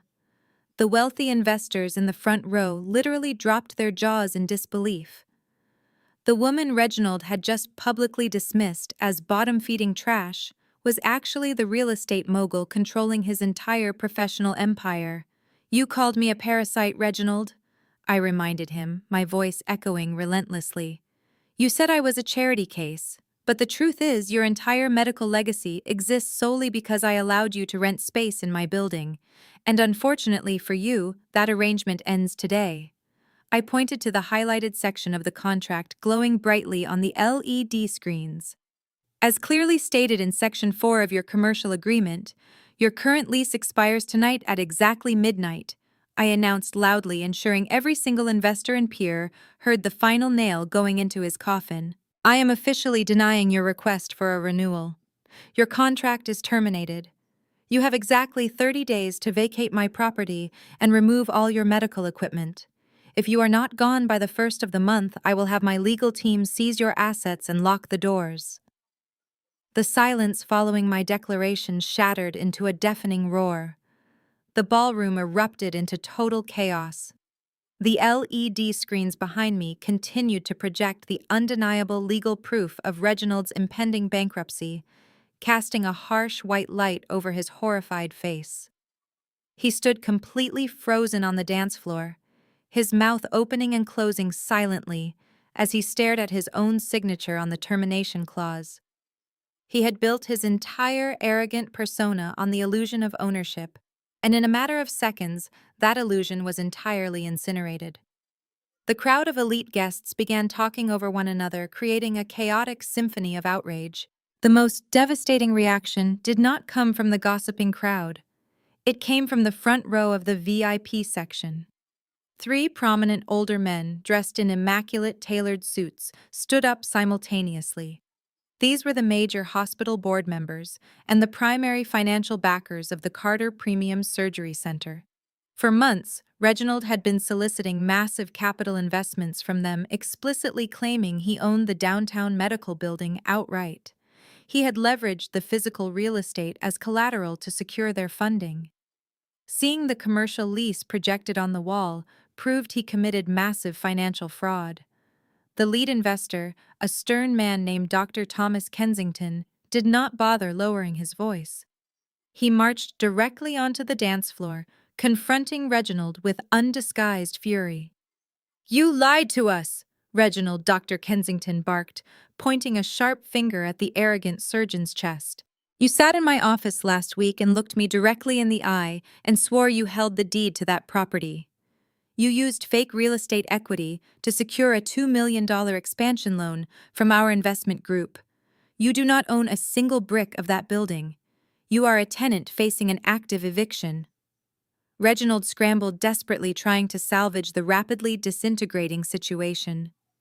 He held his shaking hands up in a pathetic, pleading gesture, entirely abandoning his previous authoritative bravado. "Wait, Thomas, please listen to me," Reginald begged, his voice cracking with sheer panic. "It is just a temporary cash flow issue. I can restructure the equity immediately. We can move the clinic to another premium location. Do not let this crazy woman manipulate our lucrative business partnership. The surgical clinic is highly profitable, I swear to you. We just need a little more time to finalize the blueprints. Please do not walk away from decades of friendship over a simple misunderstanding." Dr. Kensington let out a harsh, disgusted laugh. Profitable? Dr. Kensington spat, his face turning red with anger. "Your own son was just exposed for embezzling pediatric research grants to buy a penthouse for his mistress. Your entire family is drowning in debt and criminal liability. I am not letting my capital go down with your sinking ship," We are completely done, Reginald. I am pulling my investment funds effective immediately. My lawyers will be contacting you in the morning to demand a full return of our capital. If that money is missing, we will see you in court. The other two investors nodded in firm agreement, turning their backs on Reginald and walking briskly toward the exit. They did not even stay to finish their expensive cocktails. Their abrupt departure was the ultimate signal to the rest of the elite crowd. The Carter family was officially toxic. The wealthy socialites and medical professionals immediately began whispering frantically, pulling out their phones to text their colleagues about the massive scandal unfolding before their eyes. Beatrice watched the wealthy investors walk away, and the horrifying reality of her new life finally hit her. The exclusive country club memberships, the least imported luxury cars, the high society gala invitations were all permanently gone. She let out a loud, hysterical sob, her knees buckling beneath her. She physically collapsed into a velvet dining chair at the edge of the dance floor. She buried her face in her hands, crying uncontrollably, as her perfect social standing disintegrated in real time. The elite women she had spent years trying to impress did not rush over to comfort her. Instead, they physically backed away, gathering their expensive designer purses and casting looks of absolute disgust in her direction. Beatrice was completely isolated, drowning in the public humiliation she had tried so fiercely to inflict on me and my sister. I stood silently on the stage, watching the absolute destruction of the people who thought they could abuse my family. Reginald was left standing entirely alone on the dance floor, his shoulders slumped, his completely destroyed career. He looked up at me, his eyes filled with terrified defeat. He finally realized that insulting the broke waitress was the absolute worst mistake he could have ever made in his entire miserable life. The heavy silence in the room was suddenly broken by the sound of the secondary ballroom doors opening. Everyone turned to look. It was not the catering staff bringing out the appetizers. It was Sydney. She had taken off her white silk bridal robe and was now wearing a simple pair of jeans and a dark sweater.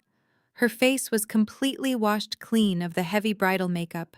She looked incredibly calm and completely free. She walked into the massive ballroom carrying a small overnight bag, completely ignoring the hundreds of staring guests and the chaotic whispers echoing around her. Jamal had followed her downstairs. He burst through the doors right behind her, still wearing his custom tuxedo, looking like an absolute madman. He saw the LED screens projecting his father's eviction notice. He saw the wealthy investors walking out. He realized his entire world was collapsing, and his only lifeline was the woman he had treated like garbage. "Sydney, please wait!" Jamal screamed, sprinting across the polished hardwood floor. He lunged toward the stage, desperately trying to grab her arm before she could reach me. "I can explain everything. The condo was a mistake. The embezzlement was just a temporary loan to myself. I will pay it back. We can still get married. We can leave Atlanta and start over somewhere else. You cannot just abandon me like this." Sydney stopped walking. She turned to face the man she almost married. 300 of the most powerful people in the city held their collective breath, waiting for her response. Sydney did not yell. She did not cry. She simply looked Jamal up and down with an expression of pure, unadulterated pity. "I am not abandoning you, Jamal," Sydney said, her voice echoing clearly across the dead silent room. "I am surviving you. Enjoy your federal prison sentence." She turned her back on him and walked up the short flight of stairs to stand right beside me on the stage. Jamal let out a guttural scream of pure frustration. He rushed the stage, attempting to climb the stairs and force his way up to us. He was completely out of his mind with desperation. That was the exact moment I raised my hand and signaled the venue's security. The head coordinator marched into the ballroom, followed immediately by the two uniformed police officers who had served Reginald the restraining order upstairs. A team of 6 massive private security guards wearing dark suits flanked them. They moved with absolute military precision, completely surrounding the stage and blocking Jamal's path. Reginald suddenly snapped out of his terrified trance. He saw the police officers and his delusional arrogance flared up one final time. "Officers, arrest this woman!" Reginald bellowed, pointing a shaking finger at me from the dance floor. "She is projecting my private commercial documents. She is trespassing on my privately funded event. I demand you remove her and secure this ballroom for my family right now." The lead police officer stopped walking. He looked at Reginald with an expression of absolute profound exhaustion. The officer pulled out a thick clipboard holding the master contract for the entire estate weekend. Dr. Carter, the police officer, announced, his deep, authoritative voice carrying effortlessly across the massive room. "We have already had this conversation upstairs. We have verified the financial records with the estate management and the corporate banking representatives. You have not paid a single cent for this venue, the catering, or the security. You are not the host of this event." The officer turned and gestured respectfully up toward me. "The woman standing on that stage paid the $300,000 invoice in full via a certified corporate wire transfer from Apex Healthcare Properties. She is the sole legal owner of this event and this space. And she has formally requested that you, your wife, and your son be permanently removed from the premises for trespassing and disturbing the peace." Reginald opened his mouth to argue, but no words came out. Beatrice let out another hysterical wail from her chair. Jamal fell to his knees on the hardwood floor, burying his face in his hands as the reality of his total destruction finally crushed him. "Escort them out," I commanded, speaking directly into the microphone so every single person in the room could hear me. "And if they resist, you have my full authorization to press criminal charges." The private security guards immediately moved in. Two massive men grabbed Reginald by the arms, hauling the disgraced surgeon toward the main exit. Two others flanked Beatrice, forcing her to stand up and walk. The police officers pulled Jamal off the floor, marching the crying embezzler right out of the ballroom. As the Carter family was forcefully paraded down the center aisle, the true magnitude of their public downfall was cemented. All around the ballroom, the elite guests, the wealthy investors, and the high society socialites pulled out their smartphones. Hundreds of camera flashes went off, illuminating the room. Dozens of people began recording the pathetic, humiliating walk of shame. Beatrice tried to cover her face with her designer handbag, weeping, as her own friends filmed her expulsion. Reginald kept his head down, utterly defeated by the viral scandal he could never erase. The Carters had spent their entire lives obsessing over their perfect public image, and now their absolute worst nightmare was being broadcast in high definition across the internet. I stood on the stage holding my sister's hand, watching the monsters who tried to break us get thrown out like the trash they truly were. The heavy mahogany doors slammed shut behind the disgraced Carter family, cutting off Beatrice's hysterical wails. The grand ballroom was left in a state of electrified shock. Guests were whispering furiously, their phones still gripped in their hands. I turned to Sydney and gave her hand a reassuring squeeze. She gave me a small, genuine smile, the weight of the toxic relationship finally lifted from her shoulders. But the cleanup was not entirely finished. Out of the corner of my eye, I saw two incredibly out-of-place figures pushing their way through the crowd of wealthy socialites. It was Gary and Brenda.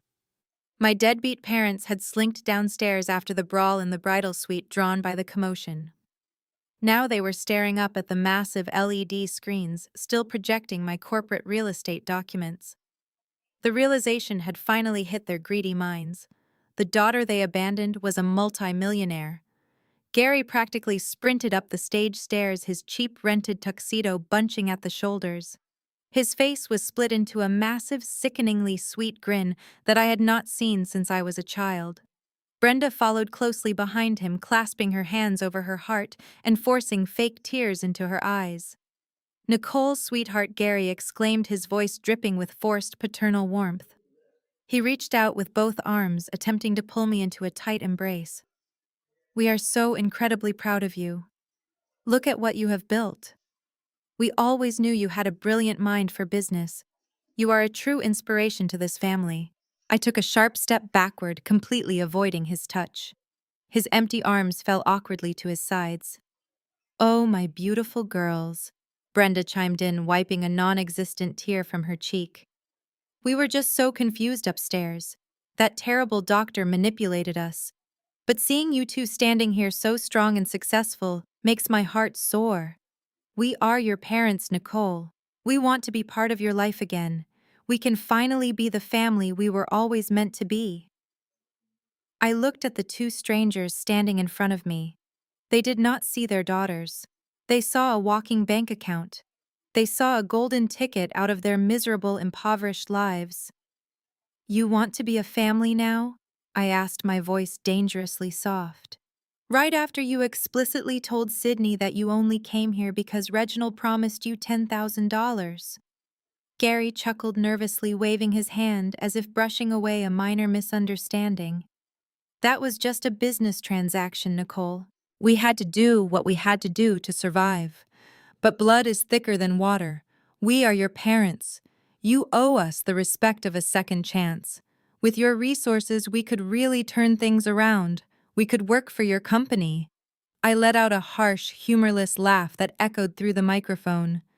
"You sold your parental rights 12 years ago when you abandoned a 14-year-old girl in a foreclosed house with no electricity," I said, my voice rising in volume. "And today, you tried to sell those non-existent rights again to an arrogant surgeon for $10,000 in cash. You do not care about Sydney, and you certainly do not care about me. The only thing you care about is the fact that I own the building Reginald Carter is about to get evicted from." Brenda dropped her fake smile, her eyes narrowing with greedy desperation. "You have millions of dollars, Nicole." She snapped, her true colors instantly bleeding through. "You can afford to take care of your own mother and father. It is your legal and moral duty. You cannot just leave us with nothing while you wear a $45,000 dress." "Watch me," I replied coldly. I raised my hand and signaled the private security team who had just returned from escorting the Carters out. The massive guards immediately marched toward the stage. "These two are not on the guest list," I instructed the guards. "And do not give them the dignity of the front entrance. Escort them through the kitchen and throw them out the loading dock. If they ever step foot on any property owned by my company, have them arrested for trespassing." Gary's face turned bright red with fury. "You ungrateful brat," he screamed as two guards grabbed him by the arms. "We gave you life. You owe us everything." The guards dragged Gary and Brenda off the stage and pulled them across the ballroom. Brenda shrieked and kicked, her cheap sequined dress flashing under the chandeliers as they hauled her through the swinging kitchen doors. Their screams faded into the back corridors, leaving the grand ballroom in perfect peace. I turned back to face the 300 elite guests. They were staring at me in absolute stunned silence. I tapped the microphone one last time. "Ladies and gentlemen," I announced, a warm, genuine smile finally crossing my face. "The wedding is officially canceled. However, the $300,000 reception has been paid in full. We have a 5-course Wagyu beef dinner, top-shelf champagne, and imported caviar waiting in the dining hall. I invite you all to stay, eat, drink, and celebrate the fact that my sister just dodged a massive criminal bullet." For a second, nobody moved. Then Dr. Kensington, the wealthy investor who had just pulled his funding from Reginald, stood up and started clapping. Within seconds, the entire ballroom erupted into massive cheering and applause. The tension completely evaporated. I signaled the DJ, and upbeat celebratory music instantly filled the room. Sydney let out a breath she had been holding for months. She grabbed a glass of champagne from a passing waiter and raised it high in the air. The crowd roared in response, raising their own glasses to join her toast. The nightmare was truly over. The music pulsed through the grand ballroom, a vibrant celebration replacing the suffocating tension that had gripped the estate all morning. Waiters expertly navigated the crowd with trays of gourmet appetizers, and the wealthy guests mingled with a renewed, relaxed energy. I watched Sydney laugh as a prominent hospital board member clinked his glass against hers, congratulating her on an incredibly lucky escape. But beneath her bright smile, I could see the sheer exhaustion settling into her eyes. The adrenaline that had carried her through the explosive confrontation was finally beginning to crash. I stepped up to her side and gently touched her arm. "Let us get some air," I suggested, leaning in close so she could hear me over the upbeat music. Sydney nodded gratefully, handing her empty champagne flute to a passing waiter. We slipped through a set of heavy glass doors, escaping the loud, chaotic joy of the reception and stepping out onto the sprawling stone terrace. The cool evening air washed over us instantly. The terrace overlooked the manicured estate gardens illuminated by soft golden string lights. It was incredibly quiet out here, perfectly insulated from the party inside. As soon as the heavy glass doors clicked shut behind us, Sydney's brave facade completely crumbled. Her shoulders slumped, and she covered her face with both hands. A raw, heavy sob tore from her chest. I stepped forward immediately, wrapping my arms tightly around her. She leaned her head against my shoulder, crying not for the loss of Jamal, but for the massive emotional toll of the entire horrific ordeal. "I am so sorry," Nicole Sydney whispered, her voice shaking uncontrollably as she gripped the fabric of my dress. "I am so incredibly sorry." I rubbed her back, keeping my hold firm and protective. "You have absolutely nothing to apologize for, Sydney," I said softly. "Yes, I do," she insisted, pulling back slightly to look at me. Her eyes were red and filled with profound guilt. "I let them treat you like garbage. I sat there at the rehearsal dinner and let Beatrice insult you. I let Jamal gaslight me into thinking I owed them my silence. I wanted that perfect family illusion so badly. I wanted to erase our past and feel like I belonged in high society. I was so desperate for a respectable last name that I completely ignored the monsters I was dealing with. I almost traded my soul and your dignity just to wear a fancy ring." I reached up and gently wiped a tear from her cheek. "You were looking for safety, Sydney," I replied, my tone sharp but filled with deep, unwavering empathy. "When you grow up with nothing, when the people who are supposed to protect you leave you in an empty house to starve, you spend the rest of your life searching for security. Jamal looked like security. His family looked like stability. You did not fall in love with a criminal. You fell in love with a mirage, and the moment you saw the truth, you walked away. That takes incredible strength." Sydney took a deep, shuddering breath, looking out over the dark gardens. "I was just so afraid of ending up like our parents," she admitted softly. "I thought if I married into the Carter family, I would finally be somebody. I would finally be safe from the poverty we grew up in." "You are already somebody," I told her, gripping her shoulders and forcing her to look directly into my eyes. "You did not need Jamal's last name to elevate you. You earned your medical degree with your own brilliant mind and your own relentless hard work. You save lives every single day. The Carters needed you to legitimize their fake image. You never needed them. We built our own family, Sydney. We survived the worst hands life could deal us, and we built an empire from the ground up. You are a doctor, and I am a CEO. We are the elite. And we did it without stepping on a single person to get here." Sydney stared at me, the heavy guilt in her eyes slowly dissolving into a fierce, burning clarity. She wiped the last remaining tears from her face and stood up straighter. "You worked 14-hour diner shifts so I could hold a scalpel," she said, her voice growing stronger with every word. "You gave up your youth to make sure I had a future. You are my family, Nicole. You are the only family I will ever need." I smiled, feeling a profound sense of peace settle over my heart. "We are our own chosen family," I agreed. Sydney looked down at her left hand where the heavy diamond ring used to be. The skin was bare and free.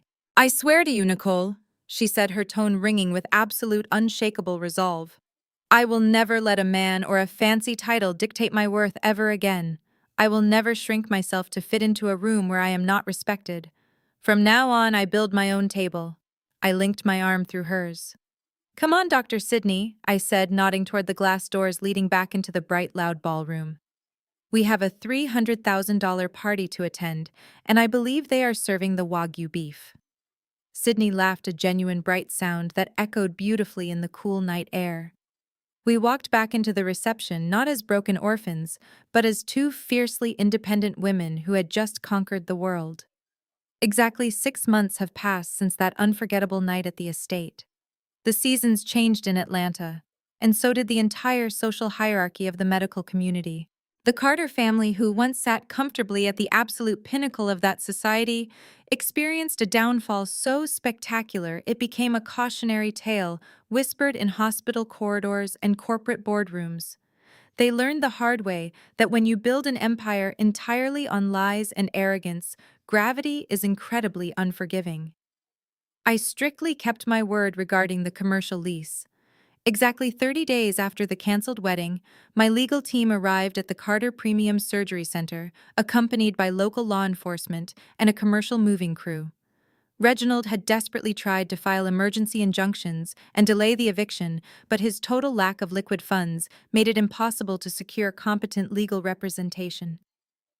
I stood across the street sipping a coffee as the movers dismantled the giant illuminated sign bearing his name. Furthermore, Dr. Kensington and the other major investors made good on their promises. They aggressively sued Reginald for financial fraud, completely freezing his remaining personal assets. Watching the expensive medical equipment being wheeled out of my building was a quiet, satisfying victory. Reginald was forced to formally declare Chapter 7 bankruptcy. His private clinic, the crown jewel of his massive ego, was permanently dissolved. Without his elite surgical center, and completely blacklisted by his former investors, he could no longer practice in any reputable hospital in Atlanta. He was reduced to begging for basic consulting shifts at low-tier urgent care facilities far outside the city limits. The arrogant man who once aggressively demanded I be thrown into the street was now struggling to pay rent for a tiny strip mall office. Jamal's fate was even more severe. The morning after the wedding, I ensured the thick manila envelope of financial documents was delivered directly to the hospital's board of directors and the state medical licensing board. A massive internal audit was launched immediately. Federal investigators meticulously traced every single stolen dollar from the pediatric oncology research grants directly to the downtown luxury penthouse and the offshore shell accounts. The professional fallout was swift and entirely merciless. The medical board permanently revoked Jamal's medical license, stripping him of the prestigious career he constantly used to belittle others.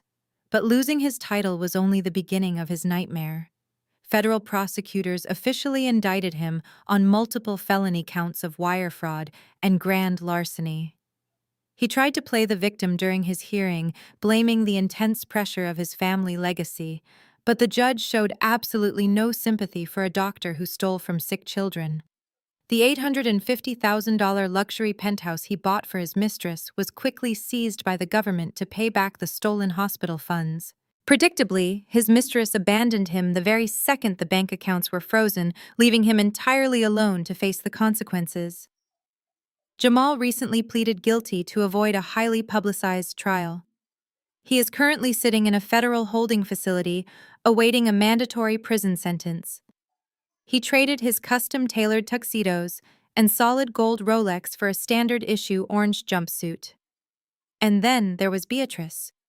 Her entire identity, her entire sense of self-worth was wrapped up in her perceived social superiority. When the devastating financial collapse hit her, high society friends vanished overnight. The elite women who once drank champagne with her completely cut all ties, refusing to be associated with a family of exposed criminals. The exclusive country clubs in Atlanta immediately revoked her memberships, citing the thousands of dollars in unpaid dues and the massive public scandal she brought to their doors. The leased luxury Mercedes was repossessed right out of her driveway in broad daylight. She was forced to sell her extensive designer wardrobe and move into a cramped two-bedroom apartment on the outskirts of town. She no longer had a wealthy husband to fund her arrogance or a successful son to brag about at luncheons. The pristine bubble of privilege popped, leaving her to face the cold, harsh reality of the real world without a single friend to lean on. I heard from a mutual acquaintance that Beatrice now spends her days avoiding eye contact at the local discount grocery store. She wears oversized sunglasses and pulls her coat tight, trying to hide her face from the exact same working-class people she used to treat like absolute garbage. Her absolute worst nightmare had finally become her permanent reality. She was finally the impoverished, invisible nobody she had always aggressively accused me of being. Every day she wakes up in that tiny apartment, she is forced to remember that her cruelty cost her everything she ever valued in this life. While the Carters spent the last 6 months watching their fraudulent empire crumble into dust, Sydney and I spent that exact same time building something real. The contrast between our two families could not have been more poetic. Reginald and Jamal had used medicine as a weapon to inflate their fragile egos and steal from the vulnerable. They viewed their patients as nothing more than stepping stones to luxury car leases and exclusive country club memberships. Sydney viewed medicine as a profound calling. She wanted to heal the very people the Carters had spent their entire pathetic lives ignoring. Today, the warm Atlanta sun was shining brightly on the gleaming glass facade of a brand new medical building located right in the heart of the city. It was a beautiful state-of-the-art facility with wide, welcoming double doors and bright, spacious waiting rooms painted in calming colors. But this building was not leased to a corrupt surgeon charging exorbitant hidden fees. This prime property was the newest acquisition of Apex Healthcare Properties, and I was handing the master keys directly to my sister. Sydney stood next to me on the pristine concrete walkway, wearing a sharp, tailored white lab coat over a stunning emerald green dress. She looked absolutely radiant. The exhaustion and deep fear that had haunted her eyes 6 months ago were completely gone. In their place was a fierce, undeniable confidence. She was no longer the terrified medical resident desperate for a wealthy, toxic family to validate her existence. She was Dr. Sydney, lead physician and founder of the Hope City Women's Clinic. When Sydney first pitched the idea to me months ago, she had a thick binder full of meticulous business plans and daunting loan applications. She was fully prepared to fight tooth and nail for every single dollar of commercial funding to open a clinic dedicated to providing free and low-cost maternal care for under-resourced women. I let her finish her entire passionate pitch before I took the binder right out of her hands and dropped it in the trash. I told her she would not be taking out a single bank loan. I placed her clinic in the most premium commercial space my real estate trust owned. I drew up an ironclad lease agreement that charged her exactly $1 a year for the next 50 years. Furthermore, my corporate philanthropy division covered the entire cost of the cutting-edge medical equipment, the advanced ultrasound machines, and the pediatric exam tables. I did not do it just because she was my sister. I did it because it was the ultimate poetic justice against the toxic greed we had just defeated. The money Jamal stole from pediatric research had been recovered by federal agents, but the damage to the community trust was severe. Sydney's clinic was the perfect antidote. She was going to provide world-class elite healthcare to the exact same struggling working-class families that Beatrice Carter used to mercilessly mock. A massive, joyful crowd was gathered in front of the clinic for the official grand opening. There were no fake high society socialites wearing dripping diamonds. There were no arrogant hospital executives looking for a shallow photo opportunity. The crowd was made up of genuine community leaders, local nurses, fellow residents who had stood loyally by Sydney, and the everyday families who would actually benefit from the facility. The energy in the air was electric and purely positive. A thick red velvet ribbon was stretched tightly across the front entrance. I handed Sydney a pair of oversized silver ceremonial scissors. She took them in her hands, running her thumb over the cool metal. She looked at the modern building bearing her name in bold silver letters, and then she turned to look at me. Her eyes were shining with unshed tears, but this time they were tears of absolute triumph. "I cannot believe we are actually standing here," Sydney whispered, her voice thick with raw emotion. 6 months ago, I thought my life was completely over. I thought I was going to be trapped in a miserable fake marriage, paying off a criminal's debts and scrubbing floors just to survive. Now I own my own medical practice. I am going to help so many young women who grew up just like we did. You earned every single piece of this reality, Sydney, I replied, keeping my voice steady and fiercely proud. You survived the deadbeats who abandoned us. You survived the monsters who tried to break your spirit. You never compromised your good heart. This clinic represents exactly who you are. She smiled, a bright, genuine expression that could have lit up the entire city block. She turned back to the eager crowd, raising the heavy silver scissors high in the air. The community members let out a massive cheer, clapping their hands and whistling loudly. Sydney positioned the sharp blades right over the center of the red velvet ribbon. This is for the women who were told they were not enough, Sydney announced, her voice carrying beautifully over the cheering crowd. This is for the girls who had to build their own tables. She squeezed the handles together, slicing cleanly through the thick red ribbon. The two halves fell away, fluttering down to the concrete walkway. The crowd erupted into deafening applause. I put my arm around my sister's shoulders, pulling her into a tight, proud embrace as the doors to her brand new future finally opened wide.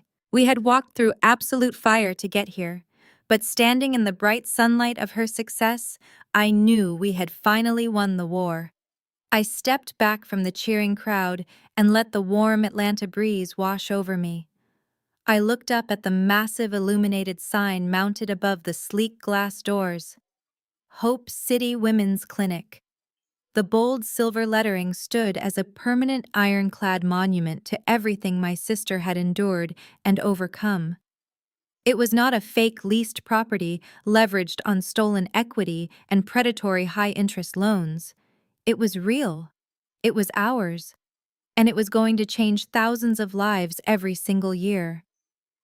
As I stood there watching Sydney hug her new head nurse, my mind drifted back to that suffocating private dining room at the luxury restaurant exactly 6 months ago.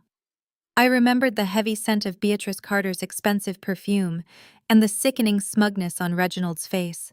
I remembered the dark red wine blooming across Sydney's beautiful silk dress and the pathetic, cowardly way Jamal grabbed her arm, demanding she apologize to the monsters actively abusing her. They were so incredibly certain of their untouchable superiority. They looked at a woman who had worked double shifts to buy her sister college textbooks, and they saw absolutely nothing but a target. Beatrice had looked me dead in the eye and called me a broke, uneducated waitress. She called me an annoying freeloader trying to leech off their generational wealth. Reginald had threatened to have security drag me out onto the street where he claimed I belonged. They genuinely believed those labels would crush my spirit and force me into quiet submission. They expected me to lower my head, accept their toxic abuse, and fade into the background so their perfect high society illusion could continue uninterrupted. But they were entirely wrong. That label did not break me. It became the ultimate catalyst for their complete and total destruction. If the Carter family had possessed even an ounce of basic human decency, if they had simply treated my sister with a shred of respect, I might have let them live in their pathetic, bankrupt delusion a little bit longer. I might have simply denied their commercial lease renewal quietly through my corporate lawyers and let them figure out their own mess in private behind closed doors. But their obsessive need to humiliate us, their sadistic desire to put the charity cases in their place, forced my hand. Their arrogance blinded them to the reality that the very people they stepped on were the ones quietly holding the keys to their entire kingdom. They handed me the match, and I simply decided to burn their fake empire straight to the ground. That is the beautiful, undeniable irony of people who rely entirely on superficial titles and stolen money to feel powerful. They are hollow, they are terrifyingly fragile. They spend so much energy projecting an image of absolute perfection that they forget to build an actual foundation of character. The Carters built a massive glittering mansion on a foundation of quicksand, and the moment I turned on the lights, the entire thing swallowed them whole. They lost their careers, their social standing, and their freedom because they fundamentally misunderstood what real power looks like. I watched Sydney usher her very first patient through the glass doors. It was a young mother holding a toddler looking completely relieved to finally receive the medical care she deserved. There was no judgment in that lobby. There were no elitist sneers or aggressive demands for gratitude. There was only genuine healing and unwavering support. My sister took the darkest, most painful experience of her entire life and transformed it into a brilliant beacon of hope for other women. She broke the generational curse our deadbeat parents left us, and she completely shattered the toxic cycle the Carters tried to lock her inside. She was finally and absolutely free. We both were. We had walked into that sprawling estate as two orphans expected to bow down to high society, and we walked out as the absolute architects of our own destiny. We did not need their stolen money, their fake connections, or their empty validation to prove our worth. We had each other, and we had the unshakable truth. I smiled, taking one last look at the gleaming silver clinic sign before turning to walk inside and join my sister in her new sanctuary. The past was permanently behind us, and the future was entirely ours to write. Have you ever been completely underestimated by people who thought a fancy title made them better than you? Tell me how you proved them wrong in the comments below. Like and subscribe if you believe karma never misses an address. Share this video with anyone who needs a solid reminder that real power does not come from a leased luxury car or a stolen trust fund. It comes from knowing exactly who you are and never letting a toxic narcissist dictate your worth. Thank you so much for watching our journey. Remember to stay strong, protect your peace, and always keep your receipts. I will see you in the next one.